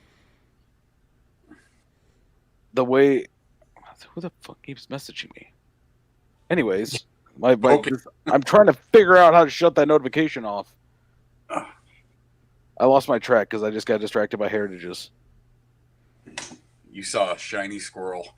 I did. I saw Heritage and I was like... So it's DeBeard's fault. I'm going to say it's all DeBeard's fault. I believe it is Heritage. Thank you. Anyways. And it's pronounced Heritage. Heritage. Oh my God, dude. I'm going to piss so many people off. Now, am I in the Heritage today? I'm on the Heritage Soft Tail Tale. There's a boop for you. Where the fuck were we going? Like, I literally just... totally derailed. just derail. We already derailed so fast from the original thing, but this. We were talking about doing a live cast. Oh yeah. Okay. So yeah, I was looking. Oh, son of a bitch. Yeah, it is always Beard's fault. Have you seen that beard? Have you really seen that beard? Okay. Before the next comment comes out of your mouth. Jesus. So no. Initially, what I was going to do is actually jump on live stream with on the Heritage, because I can put my phone on my bike. I have the phone mount, or it can be aimed right at me. Or if I wanted to, I connect my Hero 8 to my phone, because I can do that now. Because I can do live cast mobile. Because after 1,000 subs, you can do that. Is I can pair it to my Hero 8 and have my Hero 8 facing me while doing a live stream, which eventually is going to happen. Because it's not hard right now. Your bike doesn't move. You don't have to worry about the sound or anything. Ouch. It's okay. It's okay. I'm not being a dick. I'm being accurate. I know, but if I'm being more accurate, I don't think Heritage, baby. Heritage. Heritage. If I'm being more accurate at this moment, I don't think motorcycles run on trailers either. Ouch. I'm still waiting. How many miles have you ridden? How many miles have I ridden? Well, hold on a sec. Let me clarify that. Are we talking horizontally or vertically? Right now, this bike's got more miles up and down than 4F. I don't know, man. My bike's been moving back and forth in that shop a lot. Not as much as it's been going up and down. But no, I mean, it's so if you don't know what that is, Norseman, the recurring joke is that Johnny trailers all of his bikes everywhere, which I'm guessing is probably not as factual as they want to make it sound. I trailered to Arkansas. And that's where you trailer one time, and this is what you get dubbed as. Well, so I bought a trailer because of the Big Bend trip. That wasn't your trailer, though, was it? So the trailer itself that we took was actually Justin's dad's trailer. And we actually didn't have to use it for any bikes. We just threw a bunch of cargo in there. But I'm a firm believer in always having a trailer when you're doing a big trip like that. 1,000+ mile trip. You should at least have a chase vehicle. Yep. So, and I think that's what we decided when we did our UP trip, is we're gonna have the girls in the vehicle. Well, we can put, like you said, put all the gear in there so we don't have to have it on the bikes. Yeah. But yeah, I did trailer to Arkansas. Best decision I ever made. Because the next day, all the guys were all sore and crap, complaining. Tracy and I were ready to go ride. So I guess it's a jealousy aspect again. They're just jealous they don't have a trailer. I don't think it's that. Here's the thing. You give a group of brothers an opportunity to rib each other, it's going to happen no matter what. Oh, yeah. I mean, I'm looking at going the toy hauler route. Ooh. And so that means you definitely take a trip up here. That's the point. It's going to be, I'm going to have a mobile studio so that I can do podcasts and interviews on the road. But if some things happen in early June that I'm hoping are going to happen, I'll be able to travel like that with my wife, with my dogs. Hold on real quick. Now it says I just sit on my bike in the trailer with the window open and say it's a ride. There you go. Get the fan blowing. So DeBeard asked a big question. Any of you three going to Sturgis this year? You know what? It's not worth the money. Yeah. In my mind, I could take a way better trip because I have paid when you get paid vacation days. Do I really want to spend 2 of those days going out there, 2 days going back? I get what? 3 days, 4 days there maybe if I, hit it right. And I don't want that. I want to have something I can spend money on and enjoy and actually get something out of it. Because, yeah, it is. I think Sturgis is a tourist trap more than it is a rally. I'm going to be honest with you. I think Sturgis is something that you can, Sturgis, Daytona, any of those, I think doing it once is plenty enough. It's a mecca. It is. You have to make your pilgrimage at least once. You do it and you say you did it and call it a day. I mean, at the end of the day, you know, if you're going to ride the Black Hills, why do you have to wait for Sturgis to happen? Even Yeah. if Do it in Sturgis, June, anyways. Nicer weather. even if Sturgis does happen this year, I don't think it's going to be the Sturgis that everyone's expecting. This year might actually be the best year to go. Just, I mean, I guess from the other aspect of it, I mean, and you're right. I think from that aspect of it, it is a good year to go. But if people are looking for that Sturgis experience, which is going nowhere fast, and Yeah. Next year, go to Sturgis. That'll be the year to go. I mean, it comes down to you go that year because you know this year's probably going to suck. Next year will be a blowout. oh yeah, well, So that's the year to go. notch on the belt. That's what Yeah. Sturgis is. Well, yeah. But you have to go at least once during the actual week of the rally. And at that same point, you're saying like go during the rally. You know, Yeah, to experience the rally side of it. Yeah.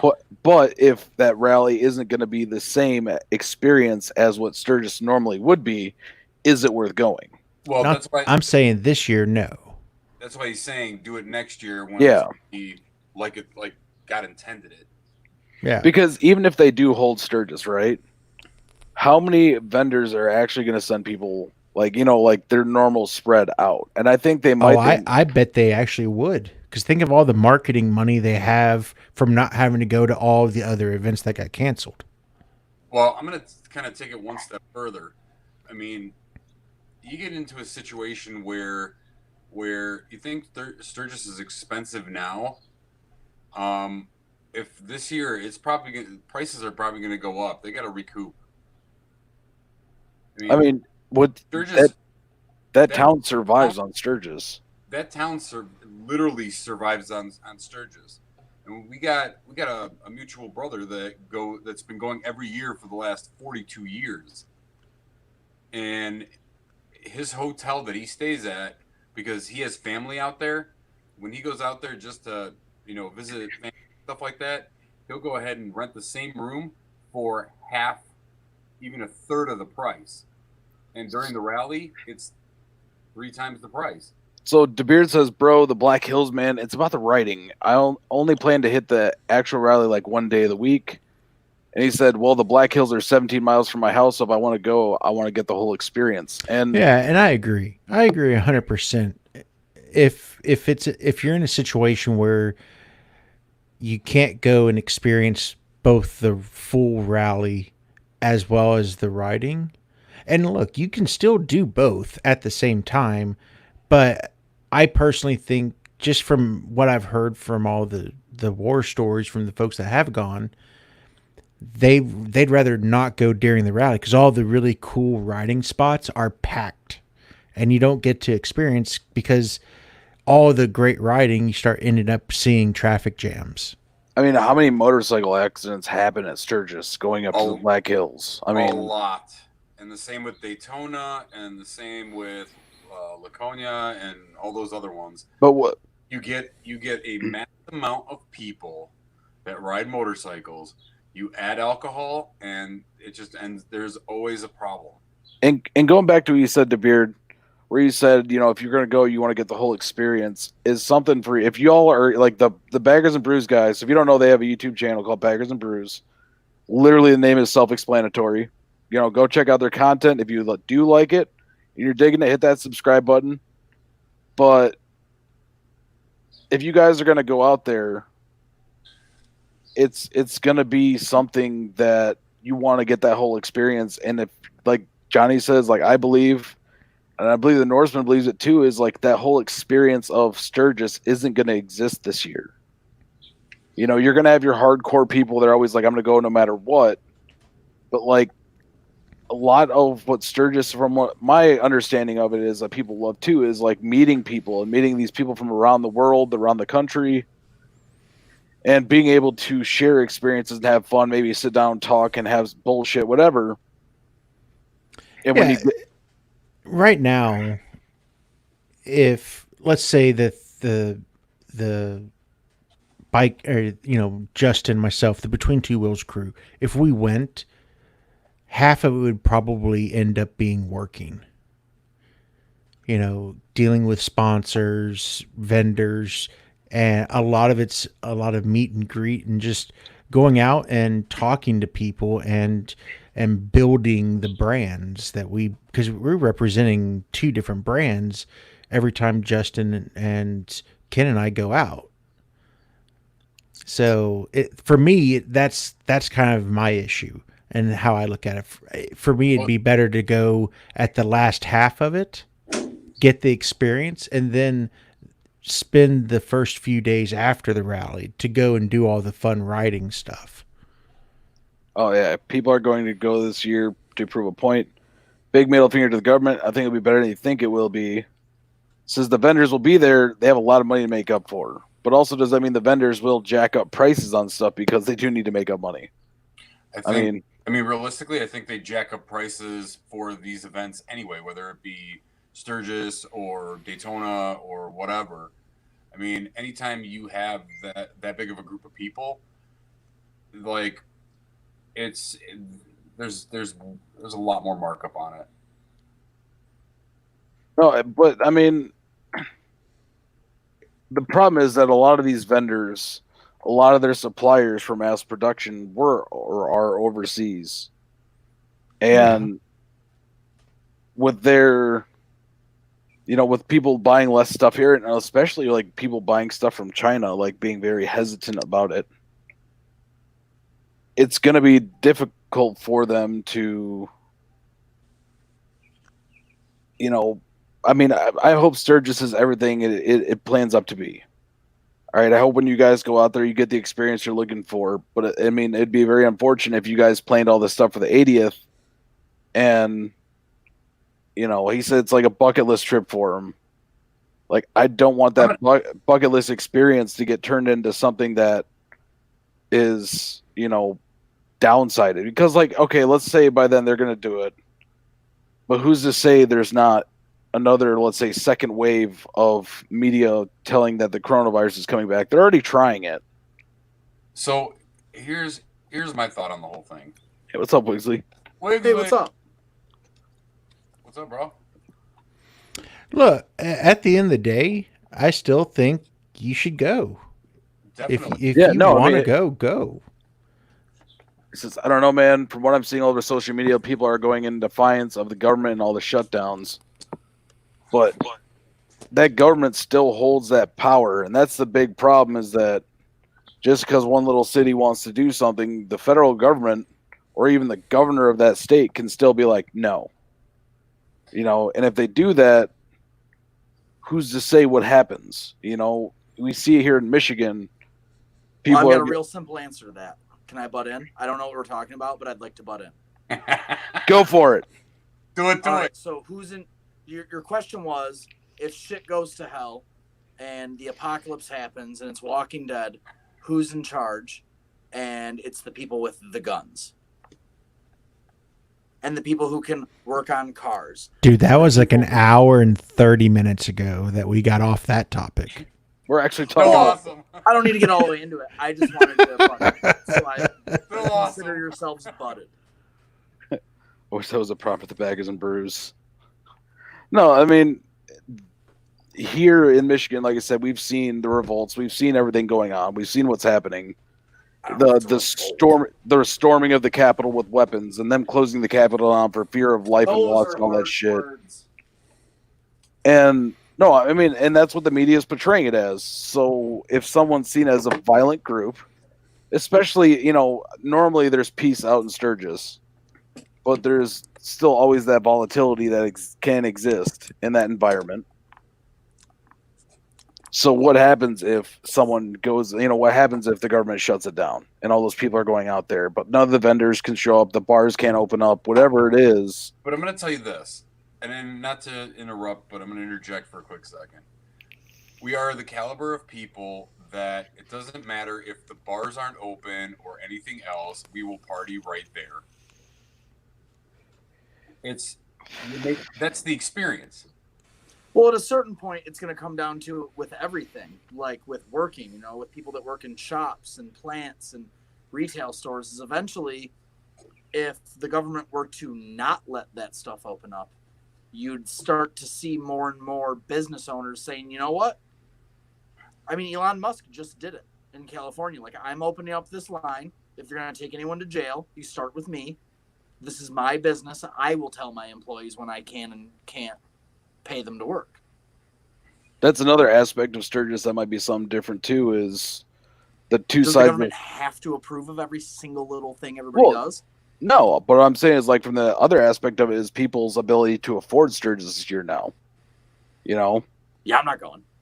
I mean, like, no, I mean, like, beginning of the year, it could have been a viable option for everybody. I'm not going to the state capitol with my AR either. But no, that's a different story. You got to practice a little bit of common sense on that one, right? You do. Yeah, it's up. I think it's up to you to govern yourself and your family and your household, and you know, to make decisions for yourself. I'm personally like a libertarian at heart. Like, people want to be dumb fucks. That's part of the rights of being an American, is to be whatever kind of dumb fuck you want to be. I found out I was a libertarian yesterday too. You found out you were a dumb fuck yesterday too. I am a dumb fuck. It's not really a myth. The man, the myth, the dumb fuck, the motorcycle Mick. Oh my god, new intro. Anyways, phrase. No, I mean, but at the same aspect of it is, can people afford to go to Sturgis? You know, if they've planned it out though. But this is a big. If you haven't been working for 2 months, granted, some people are making more money on unemployment, and that's why they're going to see more problems with people coming back. I bought a car because I got my government check today. I like the and I dropped off my bike at the mechanic. Finally get this spookster fixed. Yeah, we're gonna look into it. It's firing one pipe. Okay, both pipes shoot air, but only one of them's shooting hot air. So I don't have boom in one of my cylinders, and so I've changed you got a P650 Savage. I've changed the plugs, the plug wires, and the coil pack. So it's up to my mechanic at this point. And you still got that cylinder? Yeah, I've got a cylinder not booming. It's got compression, but it doesn't have heat. It doesn't have explosion. That's peculiar. Yeah, it's fucking weird. It was shooting gas out of both pipes a couple weeks ago, and now magically, it's not doing that. So, I mean, it's the spookster, so you're asking for a haunted bike. This is what you get. Well, I asked for an Evo. Sounds like you need a Milwaukee 8. It does sound like that, but it sounds like your checkbook's taking me to the dealership, guy, because I am entered to win. So my birthday is middle of June. Wait, when's your birthday again? Middle of June. Okay, So, mine is also the middle of June. Like 5 days before that, what's your social security number, guy? 5 days before my birthday, I find out if I want 768 brand new Fat Bob and $5,000 towards decking it out. So I might be showing up with an exact clone of Steve's bike with all the customizations he did, but 1 year newer, for $20 worth of raffle tickets. From where? And an additional $5,000. Freedom Street Garage. Fuck, dude, I want to enter that now just to give you a bike. Increase your odds. On social media, Freedom Street. I'm not gonna they didn't fucking pay me, so I'm not gonna say it over and over again. Johnny knows.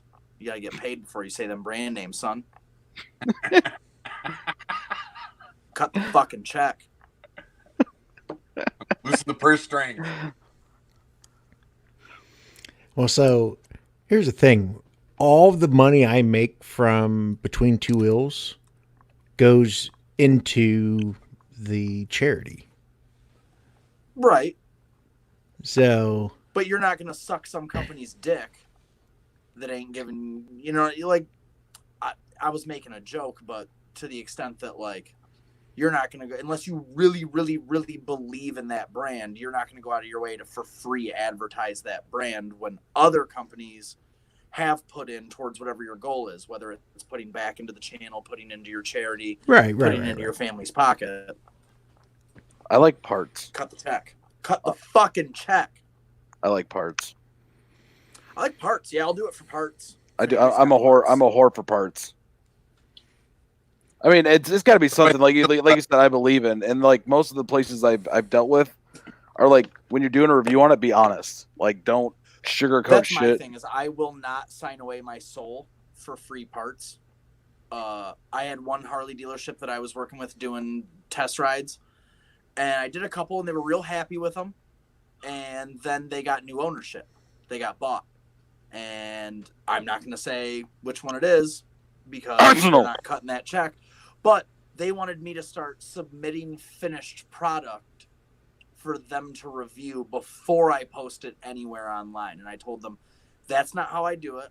I do honest reviews. Obviously, if you're letting me ride brand new bikes around, I'm not going to trash your business and say you're big dickheads or something. But like, I'm also not going to sell my soul to say that every single thing on every single bike Harley put out this year is what I would want on my bike, because that's dishonest. At the end of the day, you're reviewing the bike, not so much the dealership.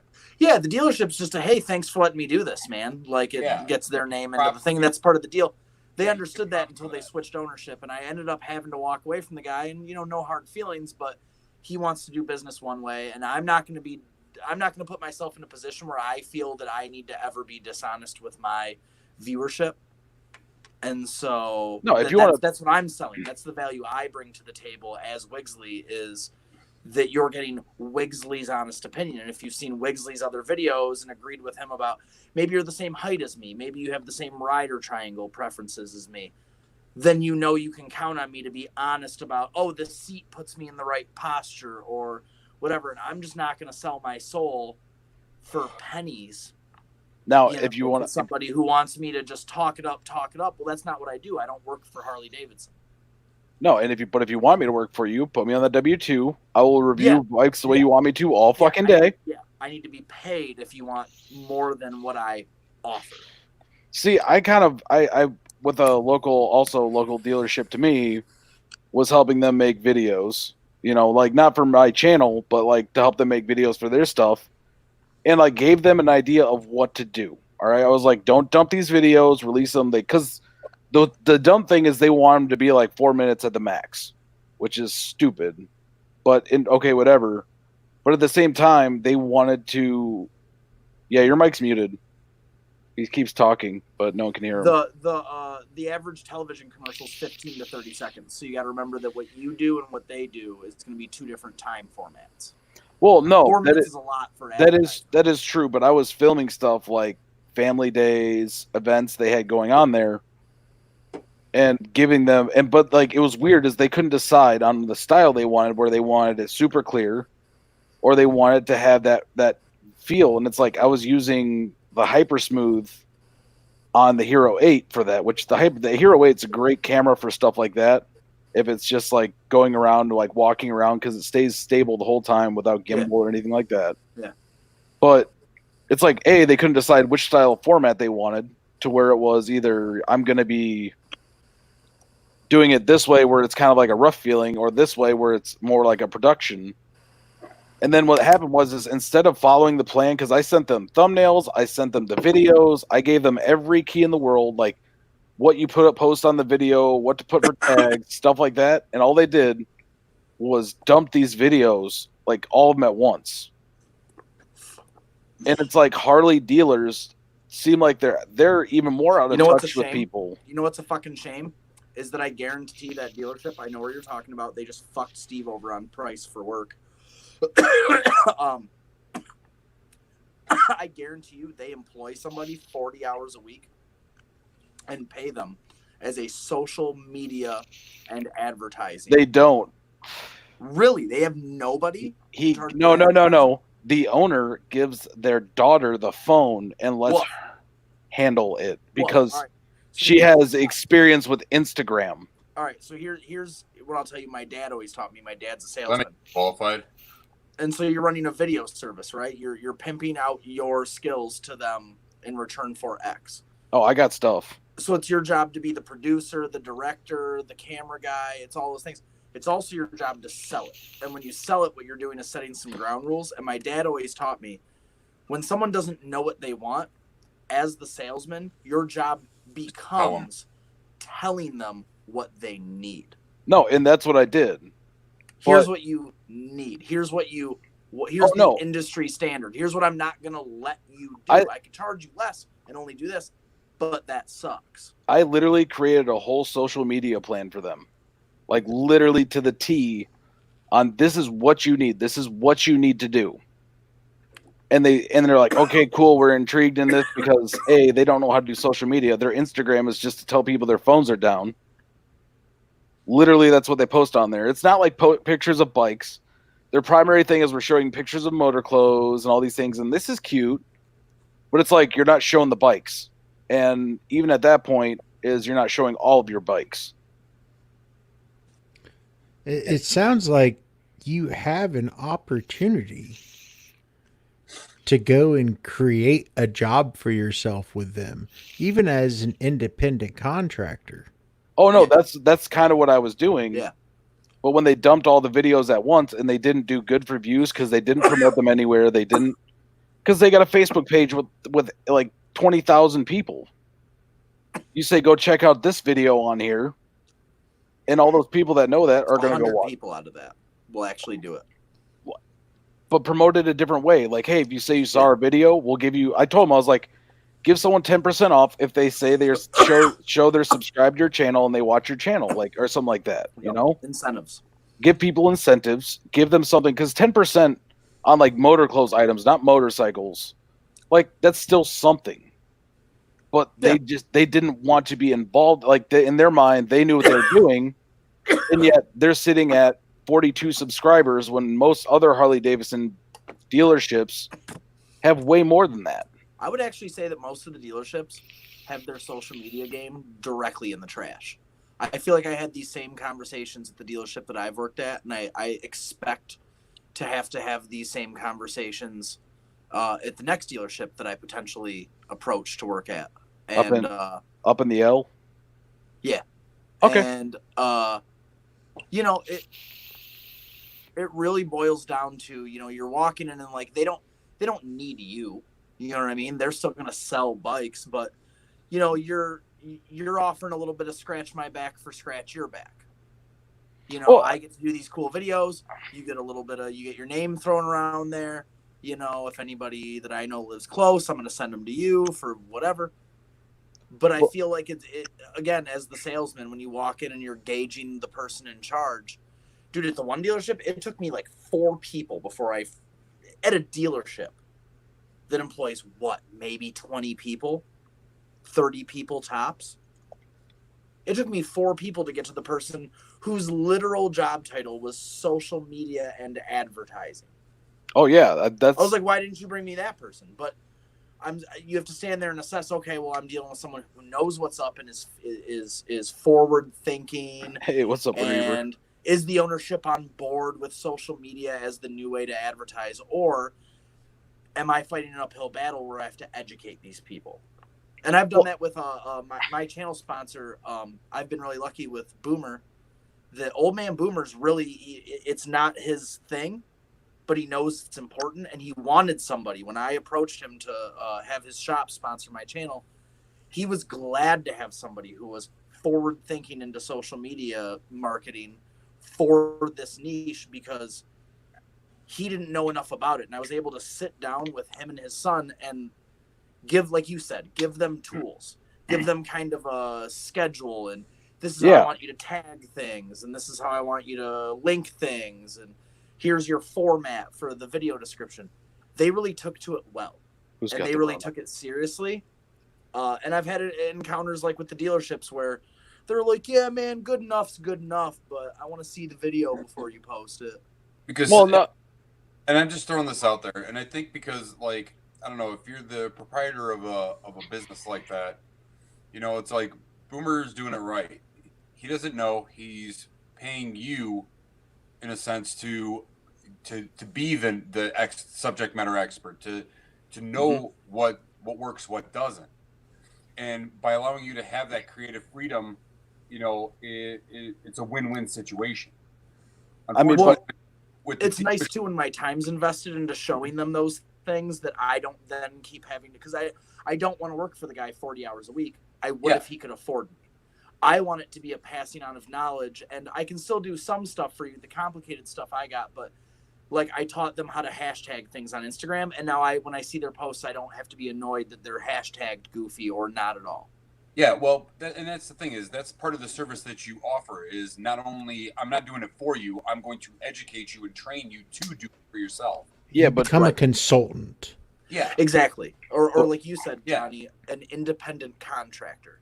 I'm available over the phone to explain that thing I showed you, or I'm available if you need to file dump shit and have me do the whole video. Those are just two different things that cost me two different amounts of time. well, but Exactly. the problem I've ran into with some Harley dealerships is their social media and marketing person is not of the younger crowd, I guess. A lot of them use, like for here, one of the primary methods of contact to let you know about events is a phone call with a recorded message, Woof. and they don't understand. 900 suck my dick, dude. Don't No, call but like, me. honestly, it's what it is, man. It's like the problem we face is that their whole concept of advertising Is a phone blast. is very limited, and I think it's their pride thinking Can we that address they. something super honestly though, that you are cold calling them when you're walking in. You're offering them something that doesn't cost them money, but you are asking for their time and their attention in a business that, if I'm being honest, dude, like nobody stumbles into the Harley dealership and accidentally buys a Harley. Nobody goes and gets a Harley because of that new commercial. You know, they would never have done it, but that new Harley commercial this year advertising that new model, man, that's got me spending 20 grand. People walk into the Harley dealership to buy a Harley, but people also, the value we add is that, dude, look at some of the guys who have bigger followings that do first ride review videos and they get 100,000 views right away. So that is a market where, I'll be honest, before I go and look at any bike, I've already watched several different reviews of it, of people going and riding it. It's just a new part of the advertising market that you're there to educate what value that adds to the business. See, and I'm gonna agree with you on that one, because before I and I'm gonna span it out to something a little, to just daily life. Before I buy anything, I'm always looking reviews, always. And Yep. you know, that's kind of like where you get the real deal. You know, that's where you can look at something and say, I'm about to drop X amount of dollars on something. Is it worth it? Is this a good brand and not a good brand? Nice. But also, too, at the same time, going back to the Harley lifestyle, right? We were talking about that earlier. Is if you want someone to buy a bike from your dealership, I will say in our area, Motown turned their shit around and actually has a really good social media game. It's actually pretty good. They're a little abrasive. They're abrasive. With the frequency. It's It is. a little too often. But at the same time, at least they're being proactive with it. They have But you know what? No attention is bad attention, and so your strategy on social media is actually to be that way. Yeah, and they do it. But like up here, it's what makes you like within where I live right here. All right, I have easy access to 4 different dealerships. Or actually 5 different dealerships. There's one in Taylor. There's one in Novi. Mount Clemens. There's one in Mount Clemens. There's one in Farmington. There's one up Waterford, Lapeer. Yep. Yeah. Waterford. Yeah. So what makes me want to go to that specific dealership? And if you're selling that lifestyle, you want to have that stuff there to show you're a family, so that when someone goes in, they're like, "Hey, I recognize them from the video." Dude, cheers to the sales guys that have been good enough to lock their dudes in and get a commission every 5 years off the same dude for an entire lifetime. Yeah. But once again, that comes down to the customer service. the thing is, before even customer service, is that you got to get the people there. So what defines your dealership from the other 6 dealerships around me? I'm going to be honest. It's kind of a weird thing to say as like somebody who, I work in manufacturing in America. I believe in buying American. I believe in supporting companies that do right. And at the same time, man, I will be a Harley rider my whole fucking life, and I doubt I will ever buy a brand new Harley and give anybody that commission. So Wind Reaper says, local Harley-Davidson dealer here tricked me into giving them my phone number so they could contact me if the specific model came in. Never got that call, but they used it to spam the crap out of my phone. That's another thing that Harley dealers do. Yeah, no, that's his bad. Sorry, Wind Reaper, but like you gave out your phone number, dog. No, but like that's also too is like. Am I the only one that like, bamboozled. doesn't mind like the phone blasts?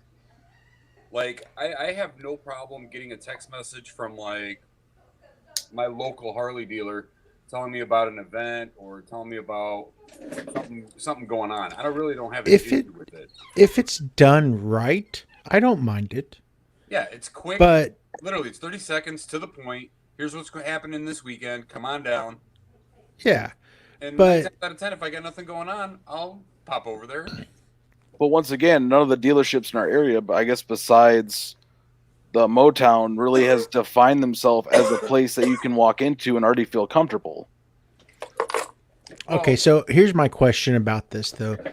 What are the auto dealers doing in your area? Is it the same situation, or do they actually have a pretty decent social media game and marketing game? They do have a better social media and marketing game, but at the same time, someone's more like hyper corporate though. Yeah. But like at the same time, someone's more like corporate. someone's more likely to buy a car than they are a motorcycle. Yeah, Whoa. I do expect the Harley dealership to be a different experience from start to finish than I expect a car dealership to be. Actually, they're selling a different product and they're selling a lifestyle. And so, like, I do appreciate the certain little things that dealerships do to What's up, differentiate cranky old guy? themselves.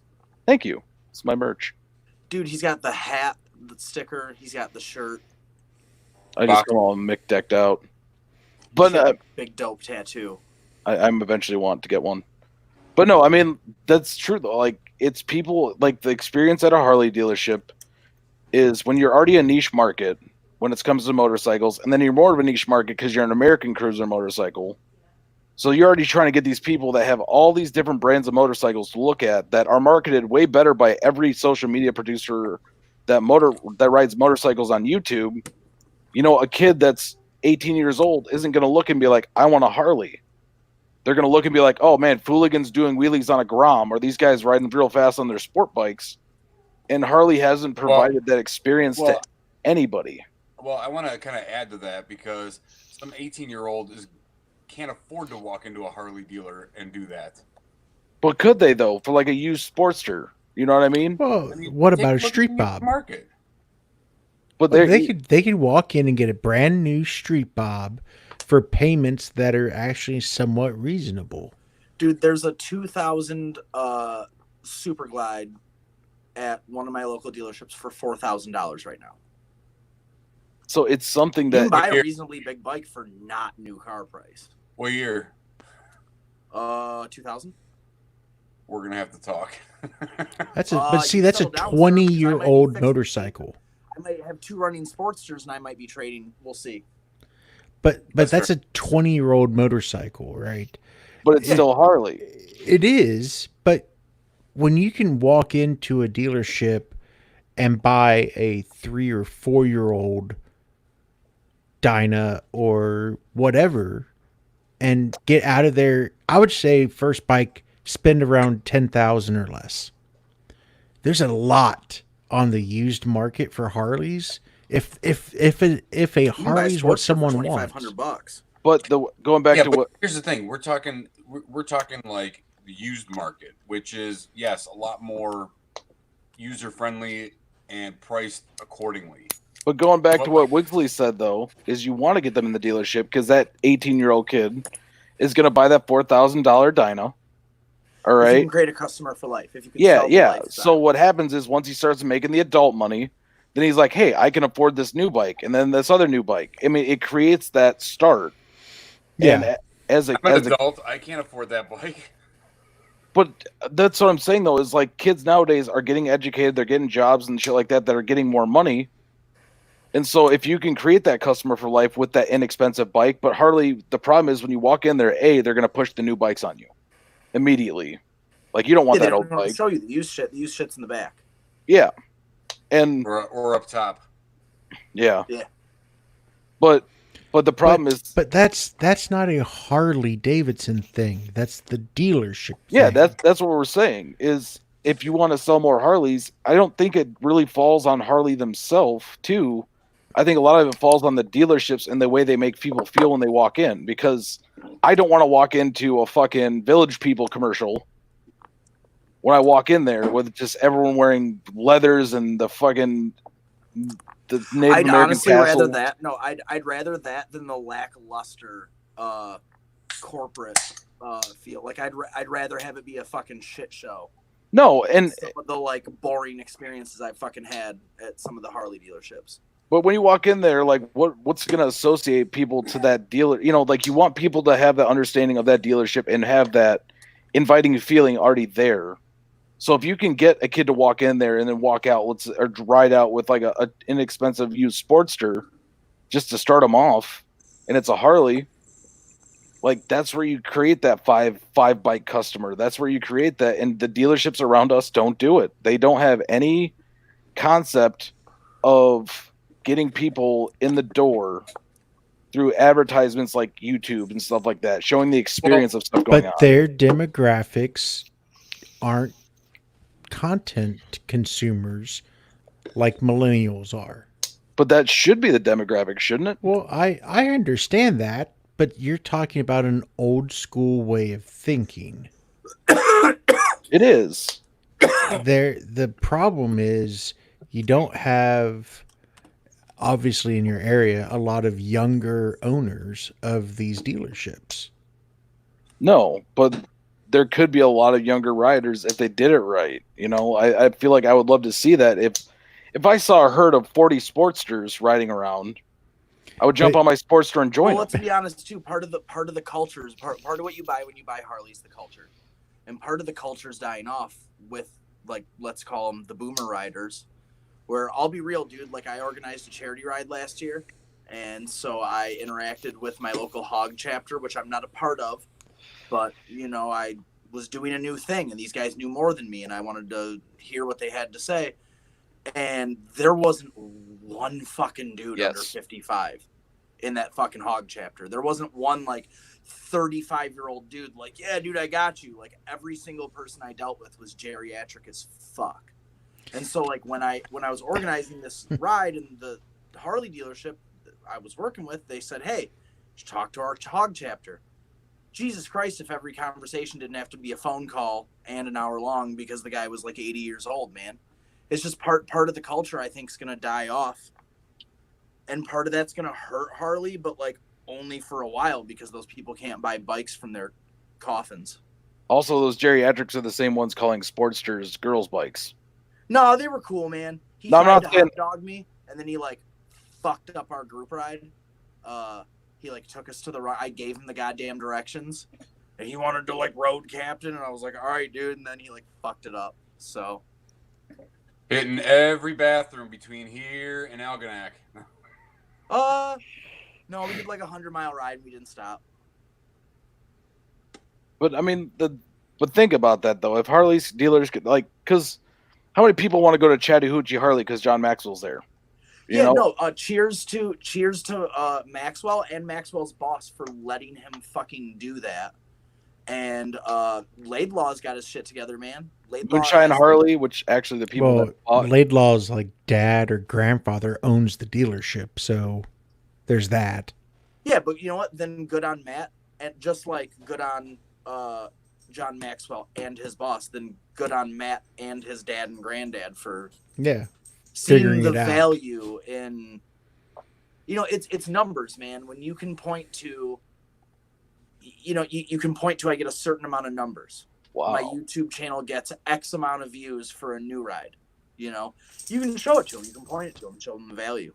Good news for content creators. Joe Rogan got $100 million contract to move to Spotify from YouTube and iTunes.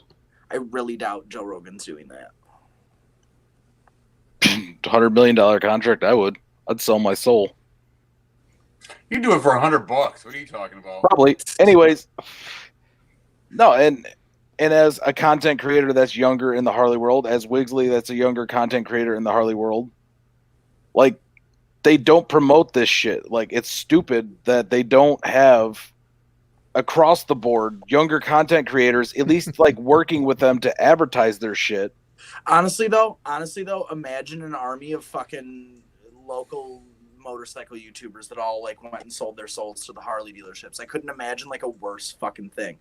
A collaboration, like That's what I'm saying. like Like, what Blockhead does. If there was more of that, that's good because that's good, honest content. no, I'm not. where both parties benefit, but I don't know. I don't know if I even like want money ever from my local dealership because I don't want to feel like I owe them. No, and that's what I'm saying is I'm not saying it in the sense of like, oh yeah, you're gonna sell your soul to be a creator for them. I'm saying like having stuff that's more oriented towards younger riders to get younger riders to show up to stuff. Because then that creates the more of an environment of people seeing younger riders out riding. Because, like you said, dude, you go on a hog ride, it's a bunch of old people. It's just the way it is. It was like the goddamn Knights of Columbus, dude. And I feel like Sounds like a great time. no, but like, and could you imagine if the hog chapter like had people riding with them that were I in didn't their have a 20s? problem with it. I just want to say, like, I didn't have like a problem with it. I got respect for my elders. This guy knew a lot more than me, and like I said, I went to him for his wisdom and stuff. Like, it just, I don't know. I feel like there's certain parts of Harley culture that just like aren't gonna go through into the future. No, You it's, know? Wind It's Reaper, gonna die off.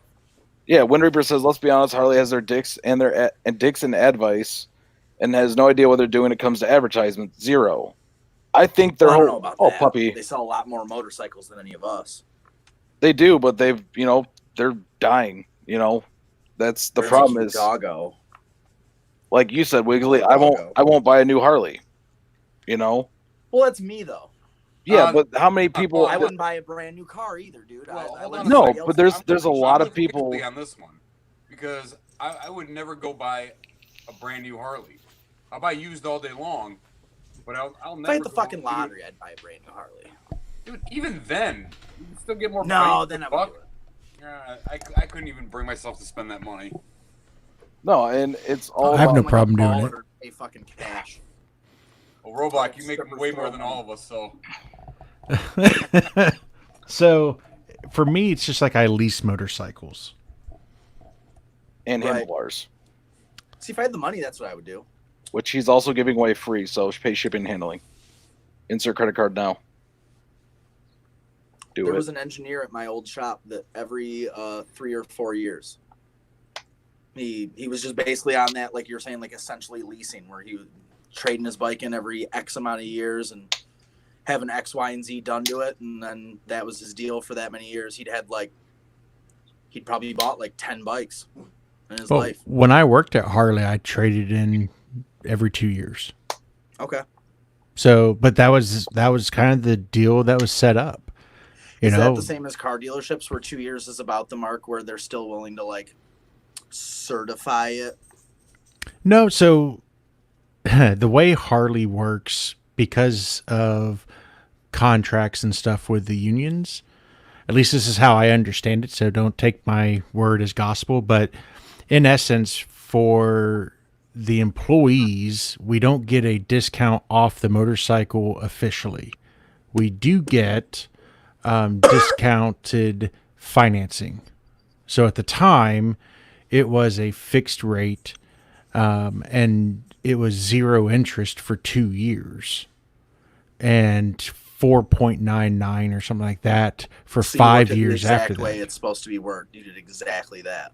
So for the first 2 years, I made payments as if I was paying on a normal loan. Just the principal, yeah. Yeah, so I'm hitting that principal, and after 2 years, I had a shit ton of equity in the bike. Tamilco, idiot that bought a new one. No, I mean, I think that actually is something. I mean, Harley's okay. That's another problem with Harley is their APRs are ridiculously high. Because like you can get approved through EcoCore, but their APR is gonna be ridiculously high unless you're some geezer that's got. You know what, man? Maybe what Harley needs What's to do ridiculously high? And also, what's geezer? Because I have a feeling I'm going to blow both of your concepts out of the water. So geezer is someone that it comes down. They adjust the APR based on the down payment.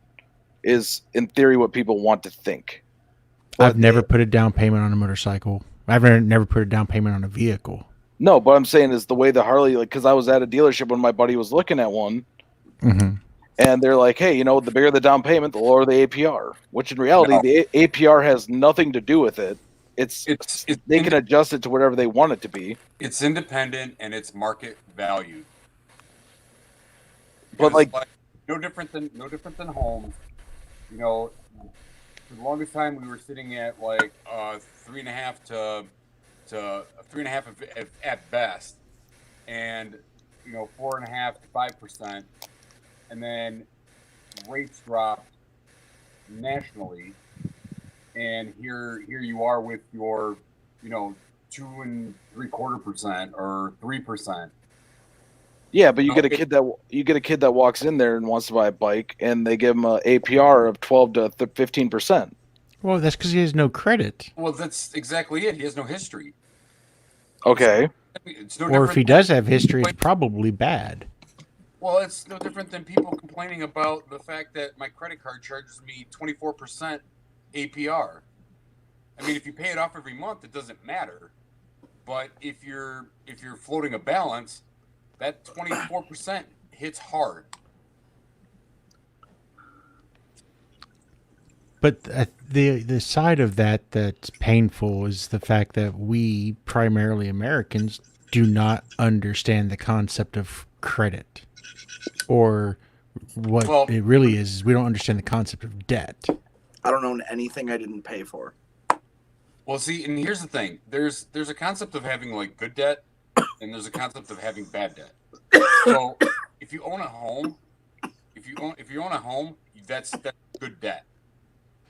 Because you're paying off on that. You're making because it's a physical payments, asset. You're developing equity, and you're doing that. Bad debt would be like racking out your credit card and living off of like making the minimum monthly payments. Then everything that you've bought, you're now paying 3-4 times as much. But a motorcycle is also considered good debt. No, it's not. No, it's not. No. If you're looking to buy, if you're looking to buy a house, it is. It doesn't matter. I'm going to tell you this off the. And the reason I know that is not because as much as like a car or another house. It actually is. It is not considered good debt. I'm going by off like you know what Miss Mick does for a living, Norseman. I do. So like this is where I'm getting that information from. Okay, so when we're saying I do hand good jobs for a living, debt, if anybody's interested, what we're talking it's about considered is as an asset. Okay, correct. What you're talking about, or what she's talking about, is having a loan, like an auto loan or a motorcycle loan or a home loan, is a good thing to help you build your credit.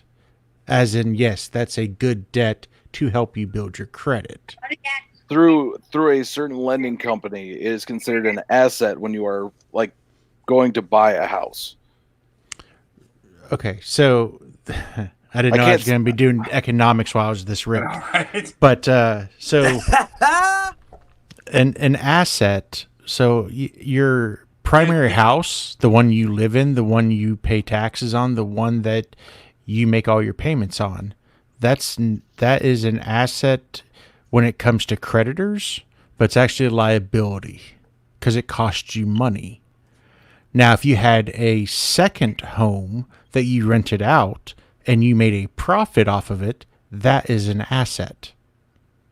And when you go to buy through this certain company, per what they've done, because she did both sides of it, is that when they see that it's a good asset or good debt in their mind, it's like because they can see you're making the payments on it. They see that payment amount. They see you're making your payments on time every time. And the way it can be good for you is because it's not something that is going to. So, like, let's say you lose the house and they have to seize assets to make up for it, right? A motorcycle is something that they can do that with. All right, well, just like a car, just like but that's no different than a vehicle because once again, if you're not making payments on it, you don't own it until you make the final payment. Like it doesn't count. The bank will come and collect, and they'll take it in the form of the property itself.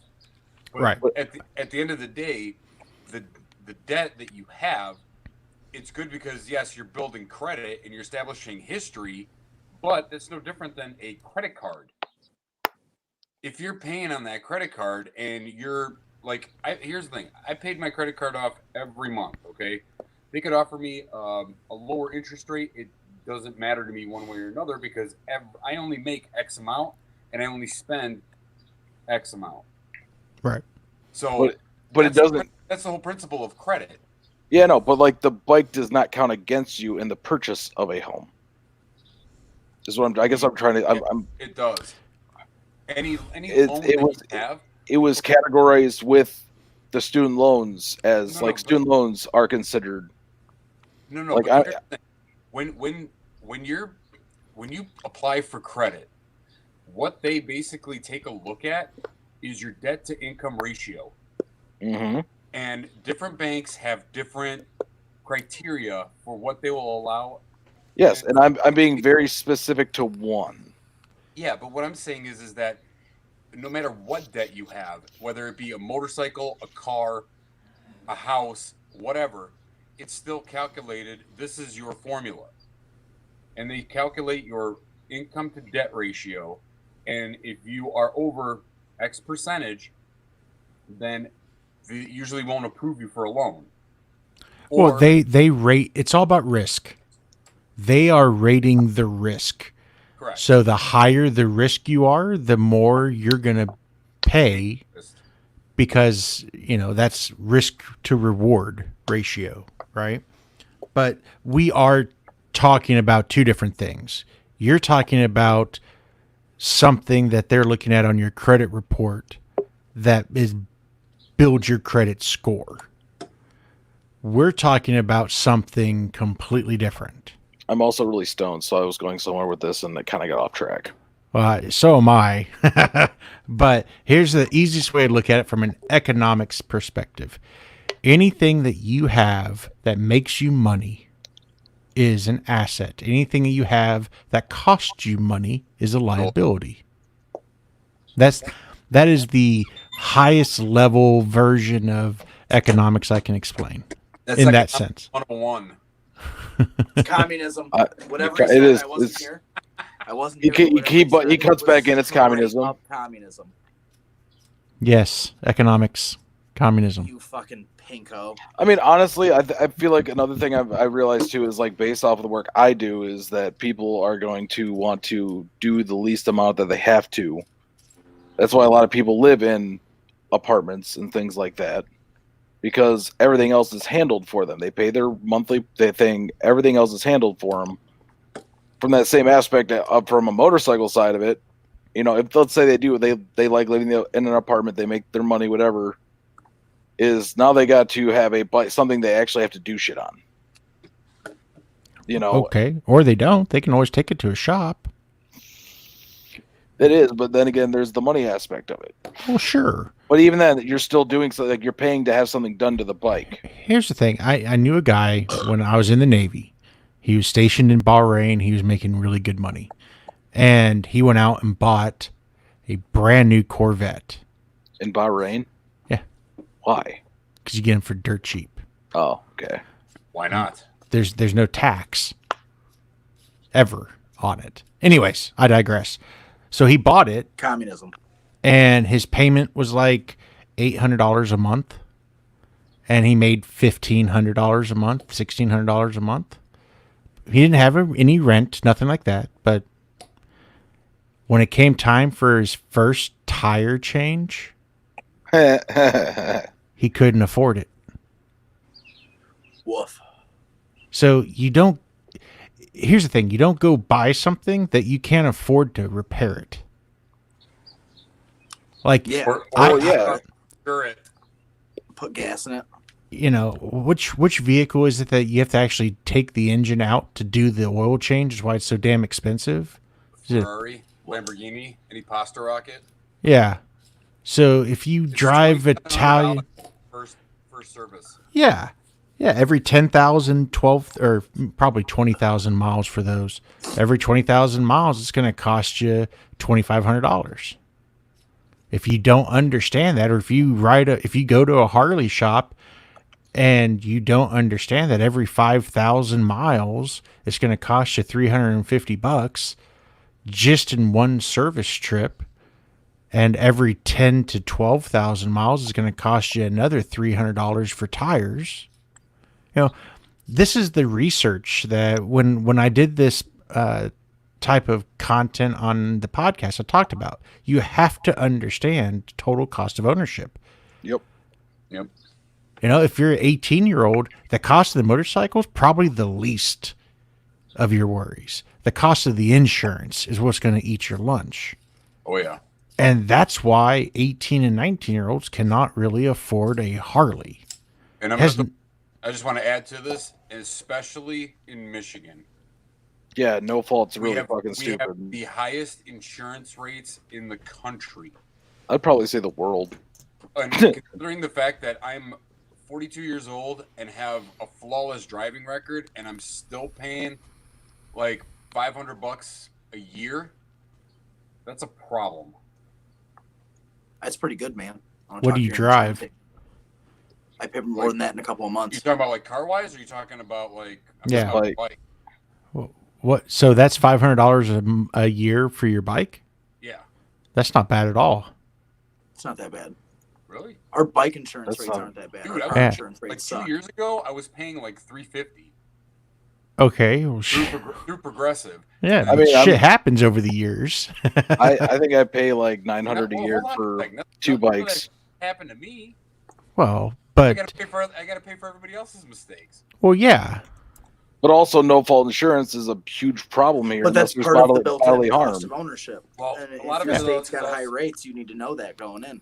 Well, and then it's also the catastrophic fund. That's another one that's a little bit of a shit show. Yeah. Look, at the end of the day, people think full coverage insurance is all about you. No, it's all about the bank's asset. Yeah. That's all it Yeah, comes it's a down gamble. to. The bodily It's a gamble injury in the house part. that got you. You know why they have bodily injury protections in there? It's to make sure that you can get put back together so you can continue making payments. No, and, that's the game.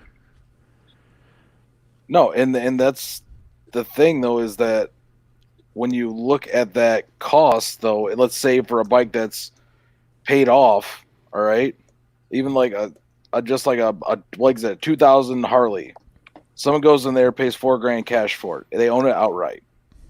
The insurance rates are still going to be high on that because in our state, if someone hits you, unless you have bodily harm, I call nonsense. it's still a no fault state. Your I insurance, call nonsense because my insurance on a 2000 dyno would be like fucking $70 a month. I don't think that's bad, and that's going by monthly payments. That's not even saving the money and paying for the year. So I don't think it's astronomically high. That doesn't seem astronomically high to me. yeah. But How old are you, Wiggs? I'm 32. I Okay, have so a decent driving record. I have like a couple of tickets with no points. But even at 32, you're far above like even for me, it's like being 21 years old. Well, fuck yeah, dude. If you go buy a Camaro when you're fucking 19, like your insurance is going to be outrageous as fuck. Correction, your parents' insurance is going to be Real talk. real talk. No, but like the problem is that here it's like your insurance is meant to cover yourself, basically. You know, like that's the whole purpose of it. And then after that happens, if someone hits you, your insurance rates we go have up. PLPD, and that's base insurance, and that's to cover what you might do to someone else. Yeah, Someone PI. else's Yeah, but- insurance company coming after you. it's called PLPD up here. Yeah, PLPD here. Hmm. Well, And then full PLPD coverage is damage to me, damage to my vehicle. Yeah, right. But here's the thing, Yeah, though. it's the Liability. PLPD, it's so like Michigan, Johnny, is that PLPD is required by the Okay. state of Michigan. You are absolutely legally required to have at least that much insurance on a car to drive it on the road ever. Is that like personal loss and property damage? Yes. Yeah. So Okay, if- so it's if you- bodily injury and property damage. So No, you can't. You can't. it's liability. But if someone hits you, you can't sue them. Yeah. Hence the term no fault. Yeah, so we have a no-fault state, which Well, means you have Texas to is have a insurance. no-fault state. But that's why we have super high like car insurance rates, for instance. Like the car insurance is really bad here. Like I have a pretty good to illustrate the price. I have pretty good driving record. I have maybe 1 point, and I pay $180 a month for the right to drive my car on the road. I don't feel so bad. That's woof, dog. Fucking woof. You know why? I'll tell you exactly why. When I bought my first bike, it was like end of spring, and my car was falling apart, and I said, fuck it, I'm buying that bike. I worked like 3 miles from the house, so I only owned a motorcycle for like 6 months. And then I bought a car, and they were like, oh, well, you had a lapse in insurance for over 90 days. So because the state of Michigan rules say we're allowed to assume you were driving a car without insurance, essentially now we give you a higher rate. And there's like there's just, because of the way the law is written here, there's like nothing you can do Unless someone hurts you. If someone hurts you, then you can sue them in personal claims court. I don't know. I only know that. Assault, dude. That's a whole different thing. I mean, what the insurance companies do to you is assault. But I mean, the only reason I know that is because when my brother kind of assault.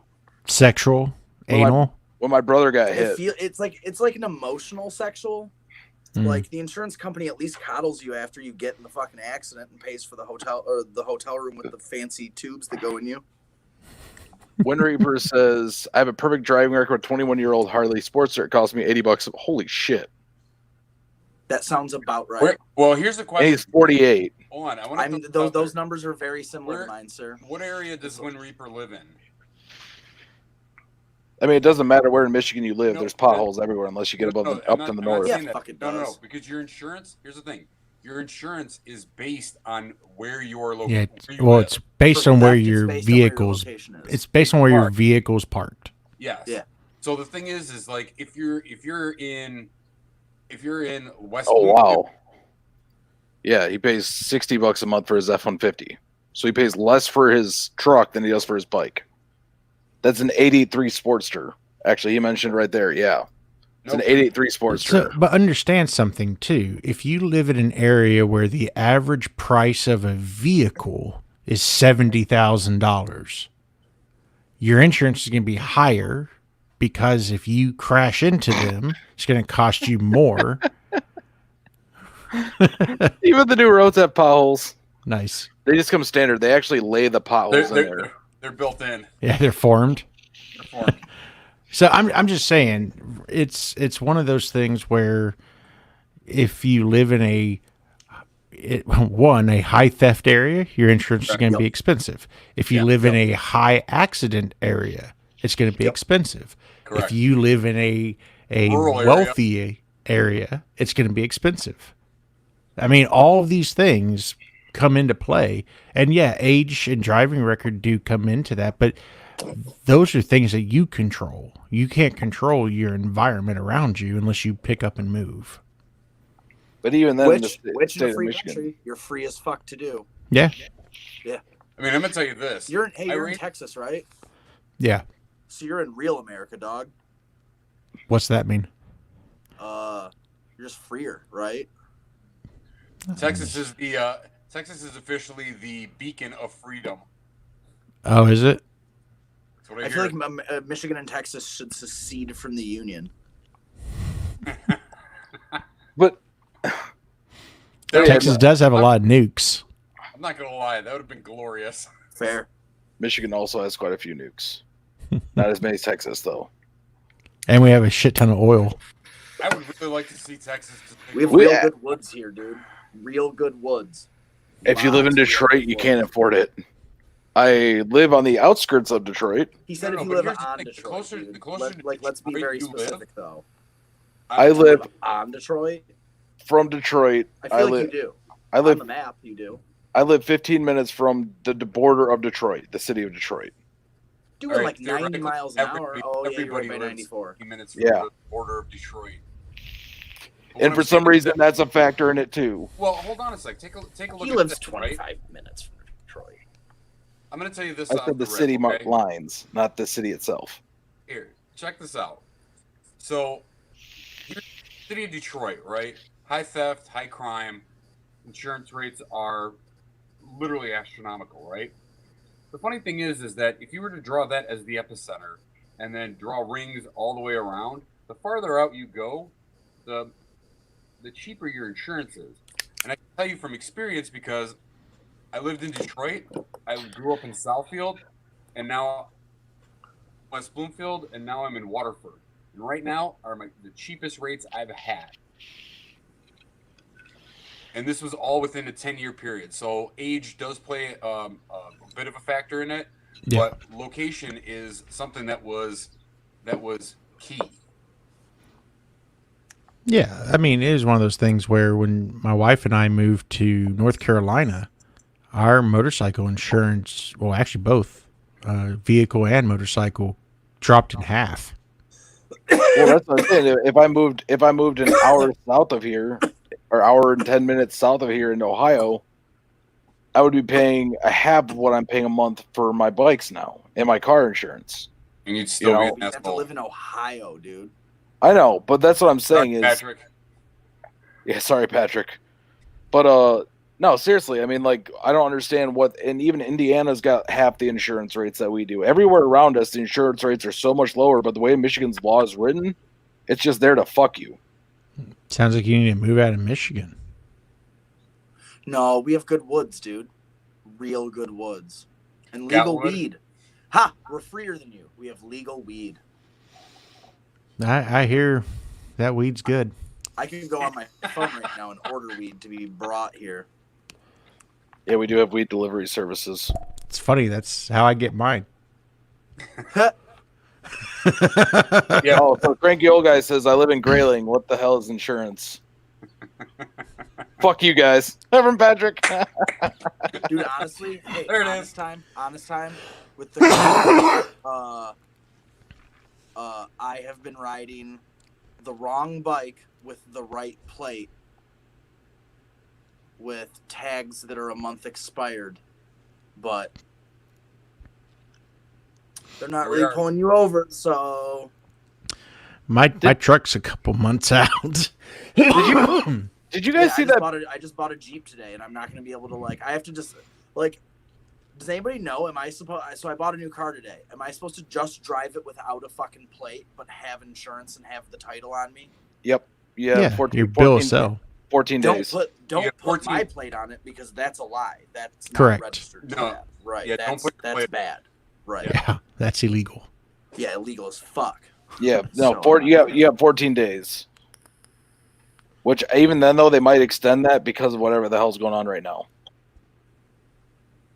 Yeah, I've seen- I'm getting that government cheddar, dude. I'm about to trade up to a bigger bike, maybe. Oh, I awesome. worked. I take pride in the fact that I worked into and was not afraid of the voodoo flu. I still do. Because I'm able-bodied and I'm 30 and I'm not gonna die. And then my company shut shit down, and I'm very lucky to have skipped the process of everybody trying to get unemployment all at once and it being backed up. And I got approved for that government cheddar, son. So So you work in manufacturing. Are you union? No. Oh, okay. I'm just curious how the union folks are dealing with all of this because I know they're getting furloughed. So Most of them are back to work right now. Well, I guess UAW went back this week, but 2 plants had to close right back down immediately because they had they're scanning people or whatever on the way in, or they're double checking if you went and got tested or whatever, and they had a couple of people positive for the COVID, but that's all part of opening up is seeing what happens, right? We have to eventually. So wait, you said you want to get a bigger bike. What's your ideal step up in a bike? We did this. I'm 1200. gonna buy a Dyna. Is that the you said it was a what? I'm just gonna You do said the that was full a Dyna white- Bro thing. You said it was a wide glide Super Glide. or Super super glide. glide? So the bare base model Dyna. Yeah, it doesn't matter. Well, yeah, you're going to customize the shit out of it. Honestly, That's the bike I'm going to customize. Here's the thing: is I don't want to drop thousands into my Sportster is cool for a Sportster. I love that bike, but like I'm not gonna drop like money into something that I'm gonna want to upgrade eventually anyways. So I'm just gonna do the upgrade and then do the full like build series thing. Yeah, I mean, so here's the thing. It's kind of like for me, the only reason I went with the Road Glide that I went with, the whole vivid black and not a specialized color, is because I plan on changing stuff. Right. Yeah. Now, I'm not doing install videos and stuff for like changing out and getting stuff powder coated and all that. I don't give a shit about that. So I got the blacked out engine and accessories and shit. But yeah, that's pay the least amount you can. You know, go with the vivid black, bare bones, anything if you plan to customize it. It's a good blank canvas to be able to design what you want. I honestly might see what it looks like if I take both my bikes in, see what they're worth as a down payment, and see what the credit looks like after that on like a street bob or something. But they ain't getting like $23,000 out of me. Dude, even buying a used street bob is way better. Even then, though, that dyno would be pretty dope. I mean, you could probably... Yeah, the thing with a dyno, dude, is I can do whatever the fuck I want with it, not spend a boatload of money on the initial... Well, I mean, the machine. aftermarket is massive. So when you I have it, it's just going to drive the cost down. Yeah. See, I love my Heritage, but there's a great aftermarket for everything on that bike except the wheels. Because when you get to the wheels, they're going to get super fucking expensive really fast because, once again, FL model softails are still a niche market.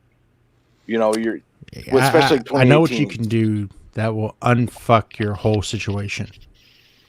Get a Road King. Convert it to a single swing arm. Convert it to a single swing arm. What the hell did I turn into a sport bike? No, dude. Have you not seen the single swing arm softails? They look fucking great. Yeah, pretty. I've seen it on FXDR. They look badass, and you don't have that issue. I mean, a lot of guys back in the day who wanted to run 300 wheels rear tires had to go that route. Yeah, but those huge ass rear wheels are not comfortable to ride on for hours. Well, no, but And they're a bitch to turn. yeah. But what I'm saying is, because of that need, the prices of the single swing arms came down. And you can get them now, I think. You could probably find them for the FL Softail. For me, though, and this is going to be coming out once I get the Heritage back, which, I quit. I'll have a new bike by then. Yeah, probably. And a new set of handlebars. Anyways. Great. You can ride it to my retirement party.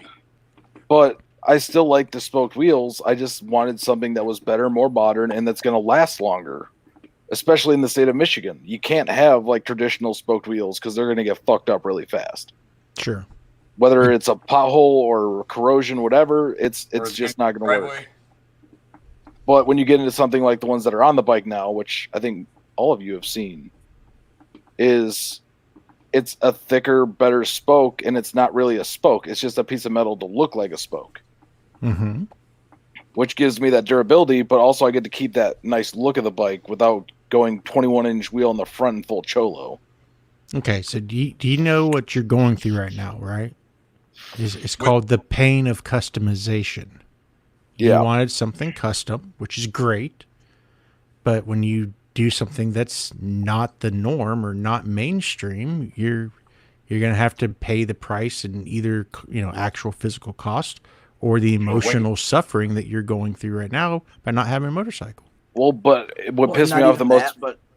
Not even that, but motorcycle parts are a niche market. And then on top of that, I feel like wheels is something that even smaller a percentage of that already small percentage gets into. Like, I feel like a lot of guys never fuck with their wheels on their motorcycles. No, it's one of the biggest upgrades you can do to your bike. Like, that's going to be one of the most expensive, visual... But it's not the most common modification. What I'm saying is that the handlebar market, bolt-on parts, air cleaners, stuff like that, I think is a lot more common because it's more accessible. Yeah.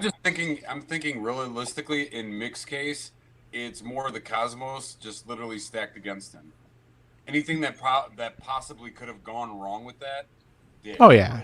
I mean, shit getting lost.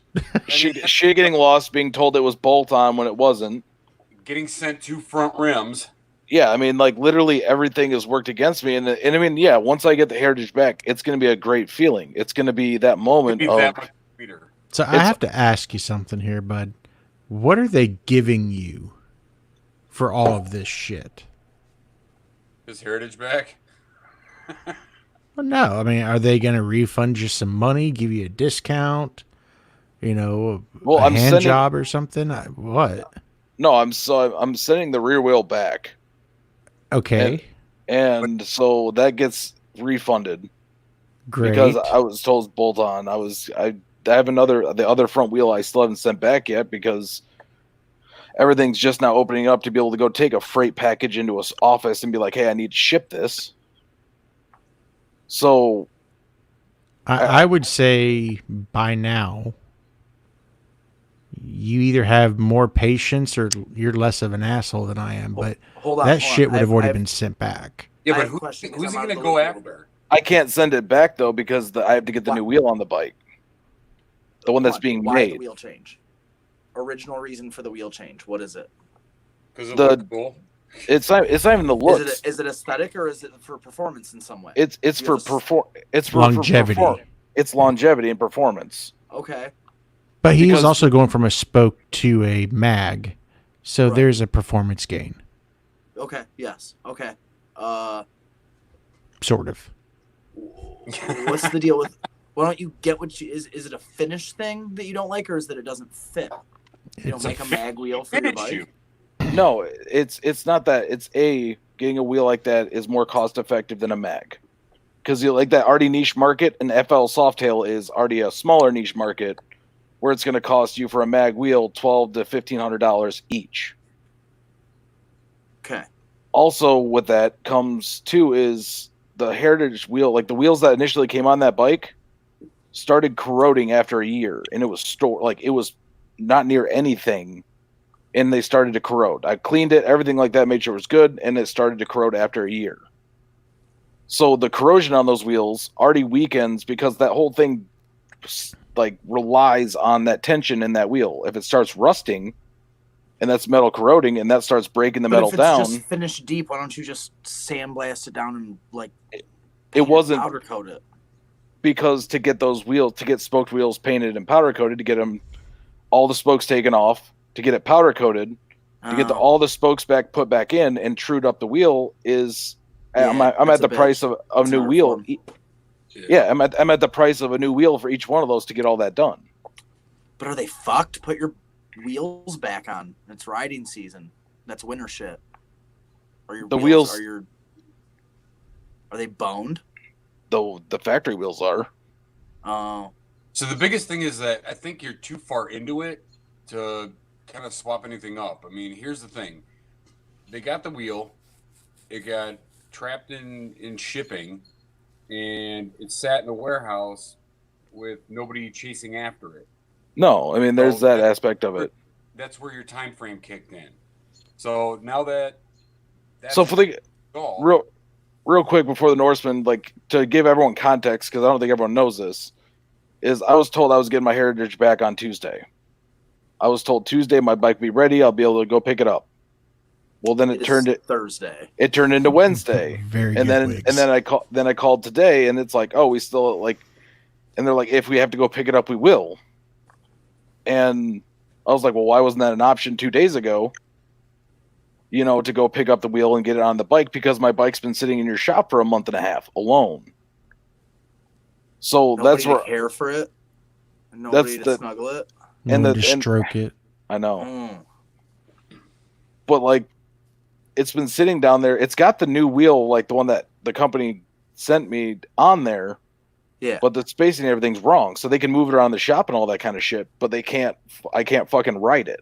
Let me ask you this: is this a wheel shop that doesn't have spacers, or the ability to machine you a spacer?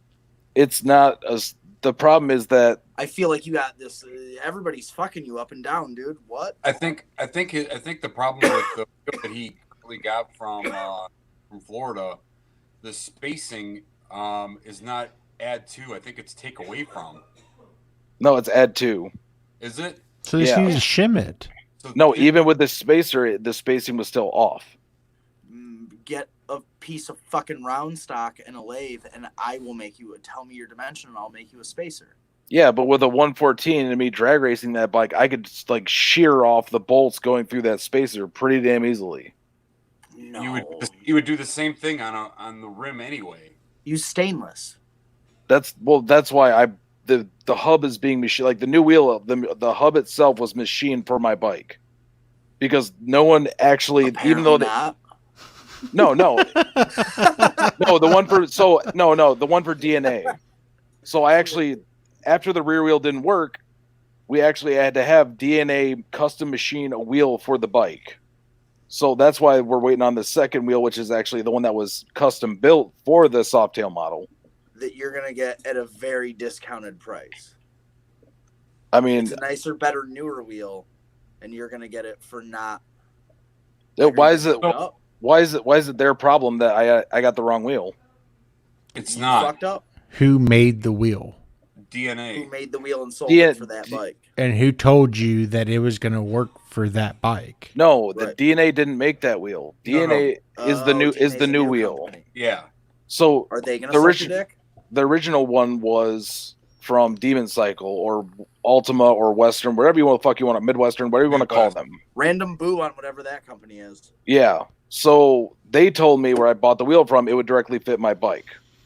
Well, unfortunately, even though they said that it would fit all these bikes, they had actually never put one on an 18 Softail, even though they said it would work, because I had the same rear axle or the same rear end as a old touring model, which I don't.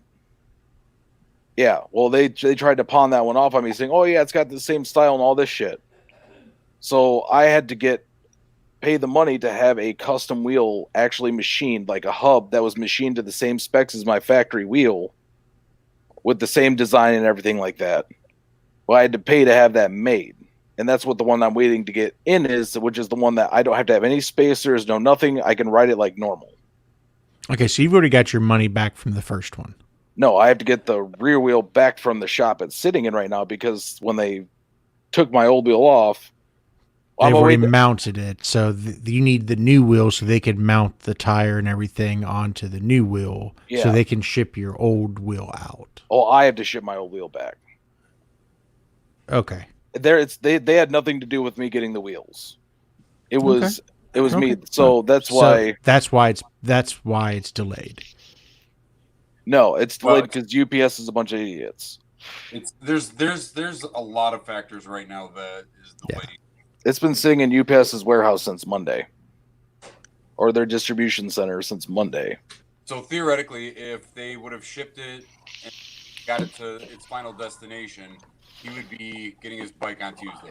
Yeah. I would have my bike sitting outside right now, but I had to get a custom wheel made, so that's what took the month and a half, is because it takes 2 weeks just to get the wheel made because you gotta get all the measurements, the hub, and everything. Yeah. And then they got to program it. Then they gotta program it and make it. That makes sense. So that's why the new wheel is the DNA wheel, which is I don't need any spacer, no nothing. I don't have to worry about when I'm racing or if I add more power to the bike that my rear wheel is going to If shit. that wheel doesn't fit, I want to know who's going to suck my dick about it. And on that note, gents, it's been almost 3 hours. Oh shit! Yeah. All right, you guys, we're gonna end it there. I appreciate everyone for stopping by. Before we end it, it's nice tomorrow and Saturday. Who's riding? I'm riding towards Redford tomorrow. Maybe I'm riding on Saturday. Who's doing what? I want to ride on Saturday. I'm hell or high water. I'm getting the fucking wheel. Love y'all, mean it. All right, yeah. All right, All man. right, you guys. Have a good Later, night. Johnny. What are Here, you doing, dude? I'm gonna end the live chat because we'll still be in here after the live chat. Okay. So, all right, you guys. Thank you for showing up. Thank you for everyone that came and stopped by and commented and talked and showed up. And as always, I hope you have a great day, evening, night, morning, afternoon tea, brunch, lunch, nightcap, midnight snack, crumpet, McGriddle, bacon sandwich, and remember to always ride for freedom. And don't I buy love you. fucking and just your life's shit.